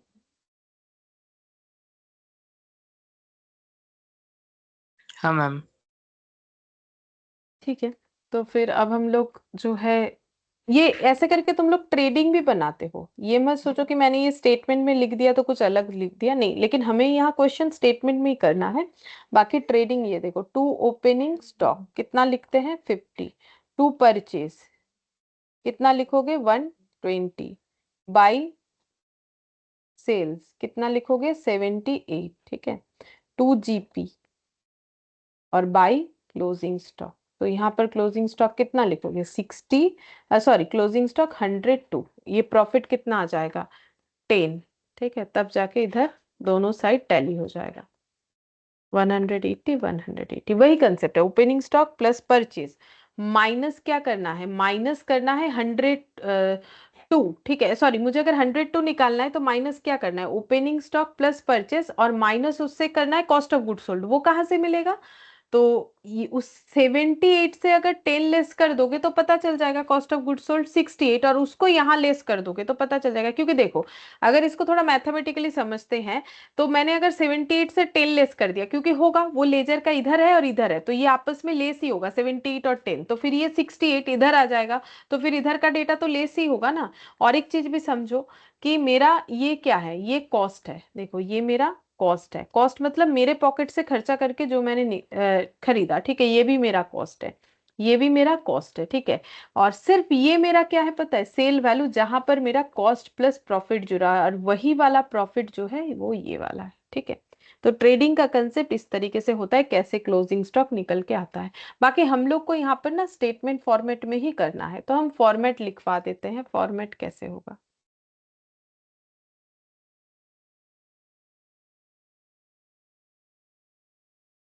यहाँ पर लिखते हैं calculation of closing stock particulars normal abnormal. अभी लिखो नॉर्मल एबनॉर्मल, जब आएगा तब हम बता देंगे कैसे करके उसका ट्रीट करना है। फिलहाल ऐसा कोई क्वेश्चन नहीं आएगा, एटलीस्ट आज नहीं आएगा। और यहाँ पर टोटल। सबसे पहले ओपनिंग स्टॉक, तो देखो ये ऑलरेडी मैंने बता दिया, ओपनिंग स्टॉक प्लस परचेस और माइनस सीओजीएस करने से आ जाएगा। तो ओपनिंग स्टॉक में हम लोग का क्या आ जाएगा, ये तीन जगह दिखाते हैं, ठीक है। तो नॉर्मल, एबनॉर्मल, टोटल, ठीक है। तो तुम लोग ऐसे ही वैल्यू समझो ओपनिंग स्टॉक का क्या होगा, फिर उसमें ऐड हो जाएगा परचेस। परचेस का नेट वैल्यू, नेट का मतलब होता है कि अगर कुछ रिटर्न वगैरह है तो वो एडजस्ट कर देंगे, तो उसको बोलेंगे नेट, ठीक है। फिर डायरेक्ट एक्सपेंस, डायरेक्ट एक्सपेंस कुछ है तो वो ऐड हो जाएगा। डायरेक्ट एक्सपेंसेस का मतलब जो ट्रेडिंग में लिखते हो, like wages, loading charges, unloading charges, ये इस तरीके का चीज, कैरेज इनवर्ड, फ्रेट इनवर्ड, ये सब, ठीक है। अब डायरेक्ट एक्सपेंसेस का कुछ एबनॉर्मल पोर्शन कभी नहीं हो सकता है। देखो एबनॉर्मल का मतलब ऐसा स्टॉक जो किसी वजह से मतलब मान लो कि किसी वजह से वो एबनॉर्मल स्टॉक हो चुका है, मतलब वो नॉर्मल प्राइस में नहीं बिकेगा, तो वो एबनॉर्मल, खराब हो गया या कुछ हुआ है, ठीक है, डैमेज हो गया है, तो वो एबनॉर्मल होता है, ठीक है। तो इसीलिए स्टॉक मेरा नॉर्मल भी हो सकता है, एबनॉर्मल भी हो सकता है, क्योंकि क्वेश्चन में रहेगा, तो इसलिए मैंने कॉलम बनवा दिया। डायरेक्ट एक्सपेंसेस का थोड़ी ना कुछ नॉर्मल एबनॉर्मल होगा, तो डायरेक्ट एक्सपेंसेस तो मेरा टोटल जो है वही रहेगा, तो वो नॉर्मल कॉलम में हम लोग जरूर लिख सकते हैं कि डायरेक्ट एक्सपेंसेस मेरा क्या है, उसका कुछ एबनॉर्मल नहीं होता है, ठीक है। टोटल अवेलेबल स्टॉक, तो इससे हमें पता चल जाएगा टोटल अवेलेबल स्टॉक, जिसको मैंने वहां पर लिखा था, ये पॉइंट ए देते हैं। टोटल अवेलेबल स्टॉक का मतलब गुड्स अवेलेबल फॉर सेल, ये इतना बेचने के लिए अवेलेबल है। फिर यहाँ पर माइनस क्या करना है, COGS, cost of goods sold, ठीक है। कॉस्ट ऑफ गुड्स सोल्ड कैसे निकालते हैं, सेल से, ये देखो ये कैसे निकालते हैं, सेल्स, ठीक है, नेट माइनस लेंगे, प्रॉफिट। हाँ, सेल्स माइनस प्रॉफिट, और अगर लॉस हुआ तो एड लॉस। फॉर्मेट में दोनों चीजें लिख ले रहे हैं, अगर लॉस हुआ तो ये, ठीक है। तो इससे मेरा क्या आ जाएगा, टोटल सीओजीएस, ठीक है। अब ये सीओजीएस में भी नॉर्मल और एबनॉर्मल पार्ट में भी हो सकता है, ठीक है। तो हम लोग यहाँ पर निकाल लेंगे टोटल सीओजीएस, जिसको हम पार्ट बी दे देते हैं। अब ए से बी लेस कर दोगे तो पता चल जाएगा क्लोजिंग स्टॉक।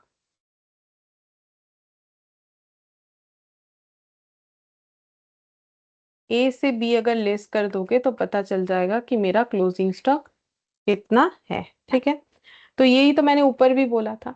अब कभी कभार ना हमें ओपनिंग स्टॉक भी निकालने बोलेगा, क्योंकि स्टॉक का मतलब तो दोनों होता है ना, ओपनिंग या क्लोजिंग। तो अगर ओपनिंग स्टॉक निकालने बोले तो फिर मेरा फॉर्मेट किस तरीके से होगा, तो calculation of opening stock,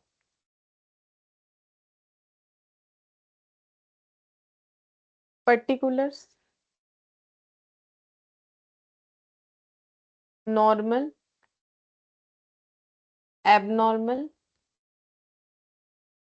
total.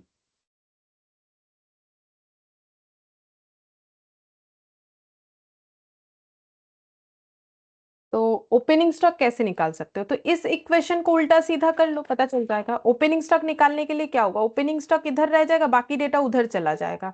तो फिर क्या होगा, सीओजीएस माइनस क्या हो जाएगा, बोलो, क्लोजिंग स्टॉक इधर है, closing stock plus COGS minus purchase, होगा कि नहीं, बोलो। इस इक्वेशन को अगर इधर उधर करते हो, ओपनिंग स्टॉक को इधर रखते हो, तो फिर इधर क्या क्या हो जाएगा, closing stock minus purchase minus direct expense plus COGS, बोलो होगा कि नहीं, पहले इतना कंफर्म करो। हाँ मैम। ठीक है, समझ में आ रहा है सबको।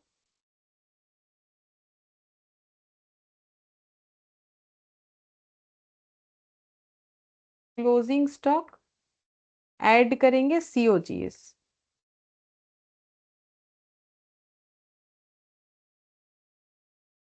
सीओजीएस, सीओजीएस कैसे निकलेगा, वही सेल्स, उसमें से प्रॉफिट लेस और लॉस ऐड, इस तरीके से मेरा सीओजीएस निकल जाएगा, ठीक है। अब सीओजीएस तीन तरीके का हो सकता है, मतलब तीन यानी कि नॉर्मल एबनॉर्मल दो तरीके का। अब इसमें से लेस कर देंगे परचेस, और अगर कोई डायरेक्ट एक्सपेंस है वो भी लेस हो जाएगा, क्योंकि ब्रैकेट ओपन करोगे तो लेस ही हो रहा है उधर जाने पे। तो परचेस, डायरेक्ट एक्सपेंस मेरा एबनॉर्मल कभी नहीं हो सकता है, ठीक है, ये हो गया। अब आ जाएगा मेरा ओपनिंग स्टॉक।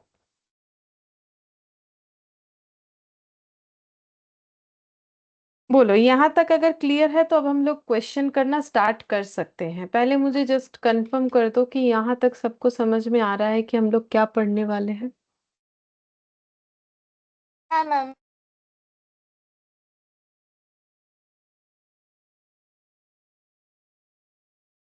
हाँ बोलो, मैम। किसी को कोई डाउट नहीं है? ठीक है, तो फिर हम इलास्ट्रेशन 6 से स्टार्ट करेंगे, बिकॉज स्टार्टिंग का जो क्वेश्चन है वो फीफो लीफो ये सब कुछ है। क्योंकि वो इतना इंपॉर्टेंट नहीं है तो वो लास्ट में करेंगे। ठीक है, ऐसा नहीं कि नहीं करेंगे, करेंगे।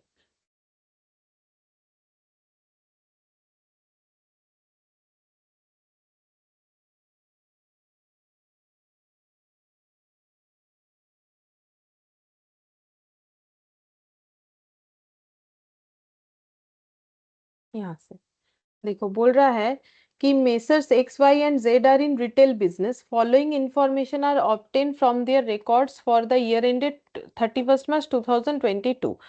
तो ये रिटेल बिजनेस करते हैं, इनका डिटेल्स दिए दे रखा है कुछ। ठीक है, क्या डिटेल्स है? Goods receive from supplier, supplier से जो गुड्स रिसीव हुआ है subject to trade discount and taxes, जिसमें ट्रेड डिस्काउंट और टैक्सेस भी लगेगा, जो कि ट्रेड डिस्काउंट 3%, जीएसटी 11%, वो कुछ इतना है। ठीक है, फिर पैकेजिंग एंड ट्रांसपोर्टेशन चार्जेस इतना है, सेल्स इतना है, sale price of closing inventory बता दिया है, तो क्लोजिंग स्टॉक का सेल प्राइस बता दिया है।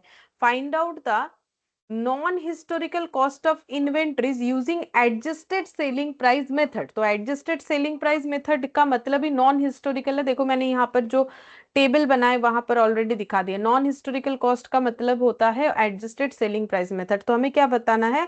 एडजस्टेड सेलिंग प्राइस मेथड से मुझे इन्वेंट्री का कॉस्ट बताना है। ठीक है, मुझे इन्वेंट्री का क्या बताना है? कॉस्ट बताना है। अब यहाँ पर कौन से इन्वेंट्री निकलेगा ये बताओ। तो हमारे पास क्या क्या अवेलेबल है डेटा? जो गुड्स रिसीव्ड हुआ है सप्लायर से वो मेरे लिए क्या है? परचेस। और পাঁচটা हाँ, ये परचेस है। ठीक है, নেট अब पर এক্সপেন্সেসও আছে। हाँ, ये डायरेक्ट एक्सपेंस हो गया, ये सेल हो गया। ठीक है, और ये क्लोजिंग इन्वेंट्री हो गया। तो मुझे कौन सा इन्वेंट्री निकालना है, क्लोजिंग की ओपनिंग? जो डेटा है उसके हिसाब से। ওপেনিং। ओपनिंग कैसे निकलेगा? ओपनिंग है ही नहीं इनका, इसका मतलब। হ্যাঁ, ওপেনিং তো নেই। ক্লো এটা কি sale price of close. Ma'am তাহলে কস্ট প্রাইস হচ্ছে ক্লোজিং ইনভেন্টরিজ এর বার করতে হবে। हाँ, क्लोजिंग इन्वेंट्री का इन्होंने प्राइस तो दिया है, इसको देख के नहीं कंफ्यूज होना है। ये सेल प्राइस दिया है, हम लोग को तो कॉस्ट प्राइस निकालना है। ठीक है, तो कैसे निकालोगे बोलो? पहले दिमाग में सोच लो कि मुझे क्या निकालना है। मुझे कॉस्ट प्राइस निकालना है, तो कैसे निकालोगे? पहले ये सोचो। तो देखो मेरे पास ऑलरेडी क्लोजिंग स्टॉक का सेल प्राइस है। ठीक है, मुझे इसका कॉस्ट प्राइस चाहिए, तो सेल प्राइस से कॉस्ट प्राइस तक कैसे पहुंच सकते हो? সেল প্রাইস এটা cost price. Ma'am profit less করে দিতে হবে। सही बात है, अगर सेल प्राइस से हम प्रॉफिट लेस कर देंगे तो हम कॉस्ट प्राइस तक पहुंच जाएंगे। ठीक है, तो मुझे प्रॉफिट निकालना आना चाहिए, तो मुझे प्रॉफिट निकालना पड़ेगा। अब ये बेच के जो प्रॉफिट है, मतलब जो क्लोजिंग स्टॉक है उस पे जो प्रॉफिट है वो हम कैसे निकालें? সিওজিএস বার করতে হবে প্লাস প্রফিট করলে পরে এইটা আসবে। তো সেখান থেকে মানে করলে পরে হয়ে যাবে। না, কিন্তু প্রফিটটা বের করবে কি করে, কারণ প্রফিট তো আমার দেয়া নেই। দেখো, সেলস মাইনাস সিওজিএস করতে হবে তাহলে। তো সেল তো আমার কাছে আছে, বাট ও সেল সিওজিএস টাই করলে তো আবার নেই। প্রফিটও লাগবে। হ্যাঁ, প্রথমে এটা सीओजीएस तो है ही नहीं ना हमारे पास। क्या है? परचेज है, डायरेक्ट एक्सपेंसेस है बस, और सेल वैल्यू दिया हुआ है। देखो मेरे पास क्या क्या है, मेरे पास है परचेज, डायरेक्ट एक्सपेंस, ये दोनों मिला के टोटल परचेज कॉस्ट आता है, इतना हम बोल सकते हैं। ये दोनों मिला के, ठीक है, टोटल परचेज कॉस्ट आ जाएगा। और ये मेरा हो जाएगा, उसमें जीएसटी वगैरह लगाना पड़ेगा उसके बाद। और ये जो है ये मेरा सेल प्राइस है। ठीक है, तो सेल्स ड्यूरिंग द ईयर, तो इसका मतलब ये जो सेल वैल्यू दिया हुआ है ये कितने सारे प्रोडक्ट का दिया हुआ है? ম্যাম সেল প্রাইস মানে তো এর মধ্যে প্রফিটও জুড়ে আছে। হ্যাঁ, সেটা তো জুড়ে আছি, কিন্তু আমি জিজ্ঞেস করছি যে এটা সেল ভ্যালু, এটা কতগুলো গুডস এর দিয়েছে, মানে এটা কত কোয়ান্টিটির সেল ভ্যালু? देखो क्वांटिटी तो हमारे क्वेश्चन में कुछ है नहीं, लेकिन ये तो बताया ना कि हम लोगों ने टोटल कितने का परचेस किया है, तो ये सेल वैल्यू जो है, सेल्स এটাই ड्यूरिंग द হবে ईयर, तो इसका मतलब जितना खरीदा है उसका टोटल सेल्स वैल्यू बता रहा है। नहीं, হুম देखो नहीं बोल रहा है सेल्स ड्यूरिंग द ईयर, तो उस साल जितना सेल हुआ है वो बताया है, ठीक है, और जो स्टॉक रह गया उसका सेल बताया है। इससे कुछ আচ্ছা पता चल रहा है? ये सोचो मैंने 100 रुपए का चीज खरीदा था, ठीक है, उसमें से मैंने कुछ गुड्स बेच दिया है और सोल्ड आउट, ठीक है, कुछ बेच दिया है, कुछ मेरे पास पड़ा हुआ है क्लोजिंग स्टॉक में। मैंने बोला कि मैंने जो बेचा, ठीक है, जो बेचा वो मैंने मान लो बेचा है 80 रुपीज का, और जो मेरे पास पड़ा हुआ है उसका सेल वैल्यू, वो भी अगर मार्केट में बेच देते तो उसका सेल वैल्यू मेरा हो जाता है 30, ठीक है। तो मेरे पास दोनों का सेल वैल्यू है, जो बिक गया उसका सेल वैल्यू भी है और जो पड़ा हुआ है उसका भी सेल वैल्यू है, तो मैंने जितना स्टॉक खरीदा उसको उसका टोटल सेल वैल्यू फिर कितना होता है? 110 হচ্ছে 10। এটা तो इसका मतलब मैंने 100 का चीज अगर बेचना है तो 110 में बेचना है, जिसमें से 80 बेच चुके हैं, 80 रुपीज में कुछ सामान, 30 रुपीज का बिकने वाला सामान पड़ा हुआ है, ठीक है। और इस सिचुएशन में मुझे बोला है कि मुझे क्लोजिंग स्टॉक का कॉस्ट निकालना है, तो मुझे इससे प्रॉफिट माइनस करना पड़ेगा, तो अब बोलो मेरा टोटल प्रॉफिट कितना है? এটা 10 10। तो टोटल प्रॉफिट अगर 10 है तो इसका परसेंटेज निकालो कि प्रॉफिट का परसेंट कितना है। उस परसेंट को अगर हम लोग इसके ऊपर अप्लाई करेंगे तो फिर हमें क्लोजिंग स्टॉक पे लगने वाला प्रॉफिट पता चल जाएगा। पहले बोलो क्वेश्चन का पैटर्न समझ में आ रहा है कि कैसे करके होगा? হ্যাঁ ম্যাম बोलो ये क्लियर है सबको, इतना बात? হ্যাঁ ম্যাম ठीक है, तो देखो स्टार्ट करते हैं। तो यहाँ पर हम लोग कैसे परफॉर्म कर सकते हैं? सबसे पहले हमें क्या निकालना पड़ेगा? सबसे पहले तो निकालो परचेज कॉस्ट कितना है। तो परचेज कॉस्ट कितना होगा? परचेज प्राइस है गुड्स का 15,75,500, ठीक है। अब इस पे क्या लगाएंगे? इस पे डिस्काउंट और जीएसटी। बोलो पहले डिस्काउंट लगता है कि पहले जीएसटी लगता है? ट्रेड डिस्काउंट है, बोलो।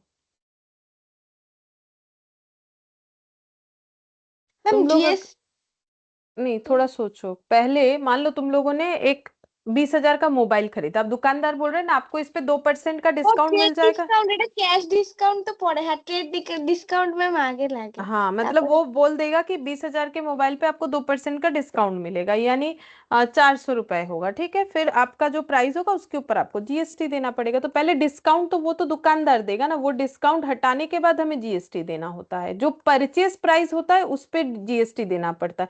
जब मुझे डिस्काउंट मिल रहा है तो मेरा परचेज प्राइस इससे कम हो जाएगा ना, तो 15,75,500 का 3%, बोलो कितना होता है?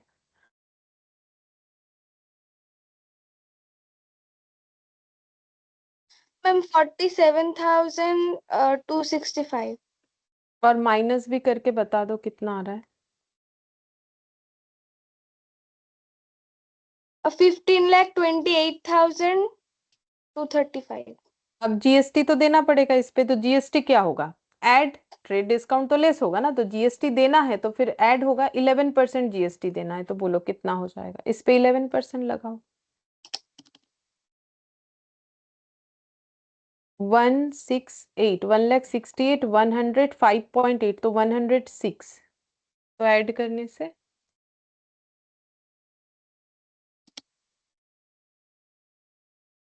16,96,341। देखो ये मेरा हो गया। अभी तक मेरा लेकिन परचेस कॉस्ट पूरा नहीं आया, अब इसमें क्या जोड़ेंगे? पैकिंग, क्योंकि जब तक मेरा गोडाउन तक नहीं आके पहुंचता है तब तक सभी मेरे कॉस्ट में ऐड हो जाएगा। Packing and transportation 87,500, packing and transportation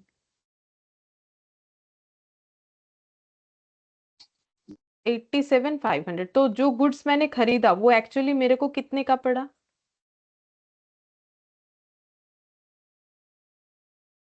17,83,841 का पड़ा। बोलो, ये समझ में आया?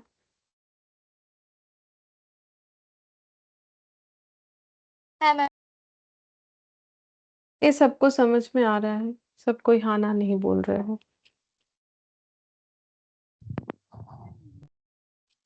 हाँ मैम।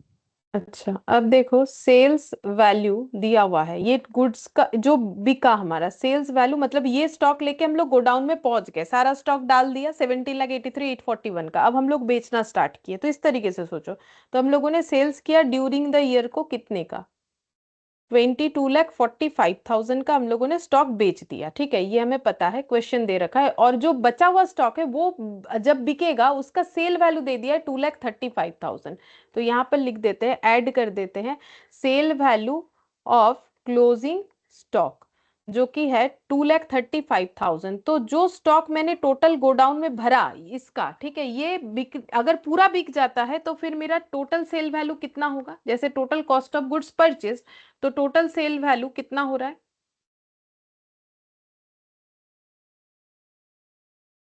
24,80,000, ठीक है, 24,80,500 होगा, 22,45,500 है, ठीक है, मेरा 5 एक छूट गया है, यहाँ 5 होगा, देन यहाँ भी 5 होगा।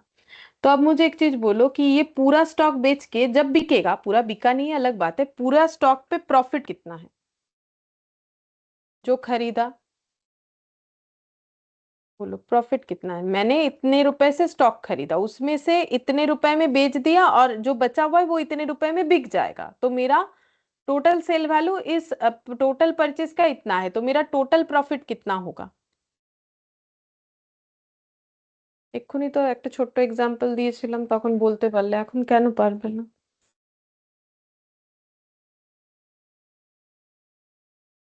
একই কথা, আমি কোন একটা জিনিস এত টাকায় কিনলাম, আর ওই পুরো জিনিসটা যদি বিক্রি করে দিই, তার মধ্যে এটা বিক্রি করে দিয়েছি, আর এটা বিক্রি করতে পারি, যখন করব, হয়নি এই বছর বিক্রি, তাহলে টোটাল এত টাকায় বিক্রি করতে পারি, তাহলে আমি প্রফিট বলতে পারবো না?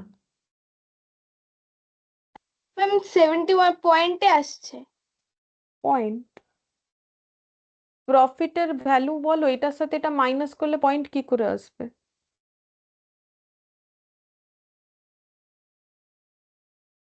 মানে আমি একটা সিম্পল কথা বলছি, আমি বাজারে গিয়ে 10 টাকা করে 10টা পেন কিনলাম, ঠিক আছে, তাহলে 100 টাকা। আমাকে ট্রেড ডিসকাউন্ট দিয়েছে, মানো 2%, তাহলে 2 টাকা, তাহলে আমি 98 টাকায় কিনলাম, আর আমাকে জিএসটি দিতে হলো, ধরে নাও কি 10%, তাহলে 9.8, তাহলে আমি পেন ক টাকার পেন কিনলাম? 107 টাকা 80 পয়সার পেন কিনলাম, ঠিক আছে। এবারে এরপরে প্যাকিং ট্রান্সপোর্টেশন লাগিয়ে দিচ্ছি 0.2, তাহলে এটা রাউন্ডে 108 টাকা হয়ে যাবে, তাহলে আমি 108 টাকার টোটাল জিনিস কিনেছি। এবারে আমি কি করেছি, এর মধ্যে থেকে 8টা পেন বিক্রি করে দিয়েছি 12 টাকা করে, তো হয়ে গেল 96 টাকা, আর বাকি যে দুটো পেন আছে ওটা আমি 12 টাকায় বিক্রি করে দেবো ভবিষ্যতে, তাহলে 24, তাহলে আমার টোটাল সেল ভ্যালু হয়ে গেল 120 টাকা, ঠিক আছে। তাহলে আমি 108 টাকায় কিনলাম, 120 টাকায় জিনিসটা বিক্রি করে দিতে পারবো, যার মধ্যে এটা অলরেডি সোল্ড, আর এটা ফিউচারে সোল্ড আউট হবে এততে। তো আমার প্রফিট কত এটা আমি বলতে পারবো না, আমার টোটাল প্রফিট কত এই বিজনেসটা করে? ম্যাম 12 টাকা। কি করে পেলে? কি করে পেলে? 120 মাইনাস 108। তো এইটার এটার মধ্যে কি তফাৎ আছে ভ্যালু ছাড়া?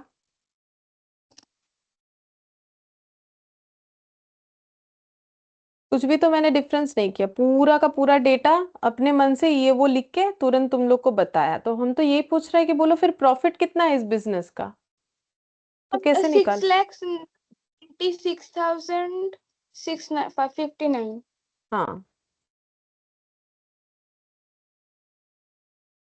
6,96,659। अब वो जो 12 रुपए प्रॉफिट आया था, अभी मैंने जो लिखा, चलो उसको हम फिर से लिखेंगे, ठीक है, ये ऐसे करने से ही आ जाएगा। एक सेकेंड, वो जरूरी है, थोड़ा रुको, हाँ। अब मुझे बोलो कि परसेंटेज ऑफ प्रॉफिट कितना है, तो कितना परसेंट रिटर्न कमा लिए बिजनेस करके? 12 रुपए प्रॉफिट ম্যাম कमाया। 10%। হ্যাঁ, কত বলো আরেকবার? 10%। कैसे 10%? 12 by 120 into 100। 12/120 इंटू 100, ठीक है, तो ये हो जाएगा 12%। तो ये परसेंटेज ऑफ प्रॉफिट पता चल गया कि इतना हो रहा है।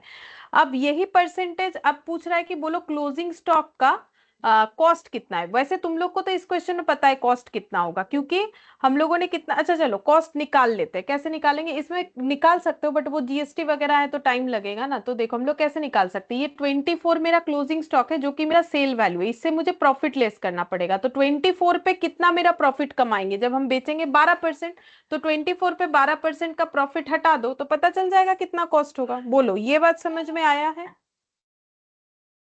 है मैम। वही वही यहाँ पर भी वही सेम करने वाले हैं और कुछ नहीं, यहाँ पर भी वही सेम करने वाले हैं। ठीक है, तो करो तुम लोग, इसमें परसेंटेज ऑफ प्रॉफिट निकालो। जैसे यहाँ निकाला ना 12%, वैसे निकाल के मुझे बताओ कितना होगा। तब तक हम ये हटाते हैं और लिखते हैं।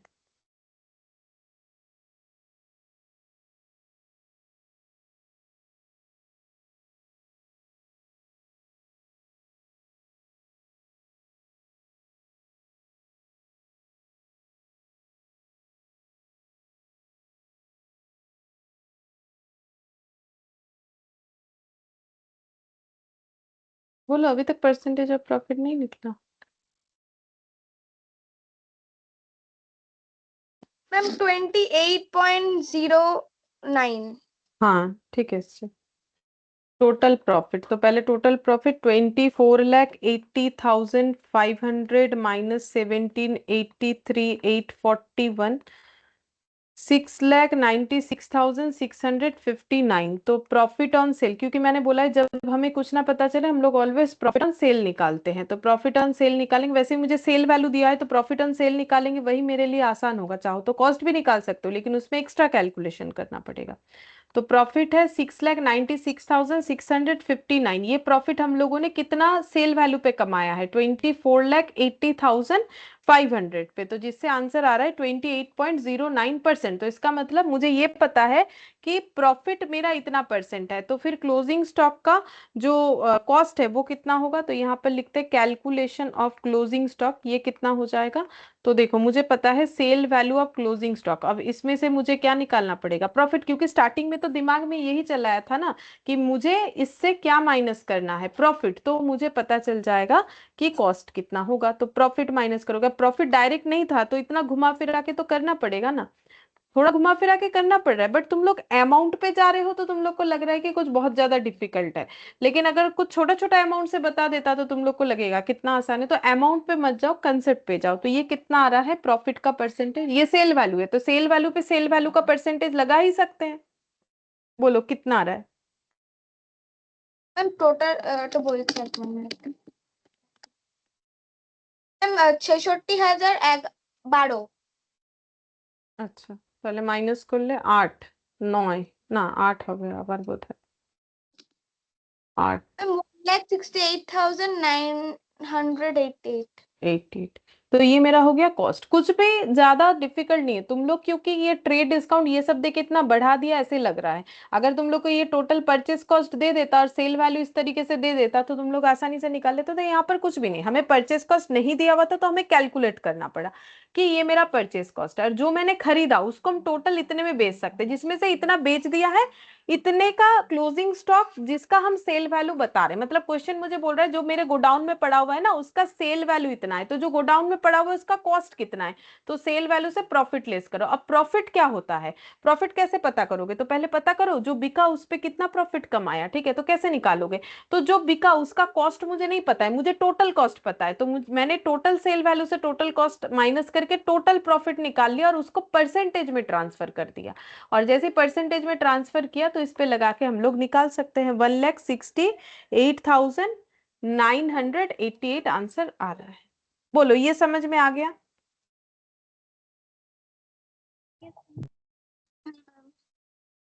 देखो ये चैप्टर थोड़ा लॉजिकली सोचने वाला चैप्टर होगा। अभी तो ये देखो इसमें जो दिया हुआ है ये सिंपल है, ठीक है, उतना भी कुछ मुश्किल नहीं है। थोड़ा इस पे ध्यान दोगे तो इसका आंसर कर पाओगे, और अगर इसको थोड़ा ऐसे सोचोगे कि ये डेटा क्या पता क्या दिया हुआ है तब नहीं होगा। ठीक है, सिंपल क्वेश्चन जैसा होता है वैसा सोचो, वही एक ही formula, opening stock plus purchase minus COGS equal to closing stock, बस वो सोचो दिमाग में, वो रखने से आ जाएगा।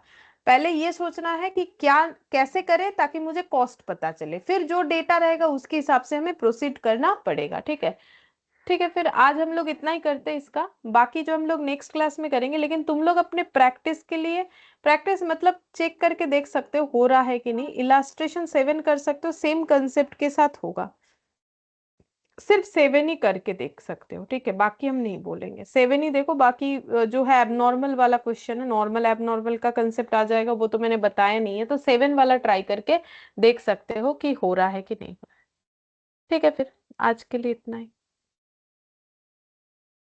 Thank you ma'am.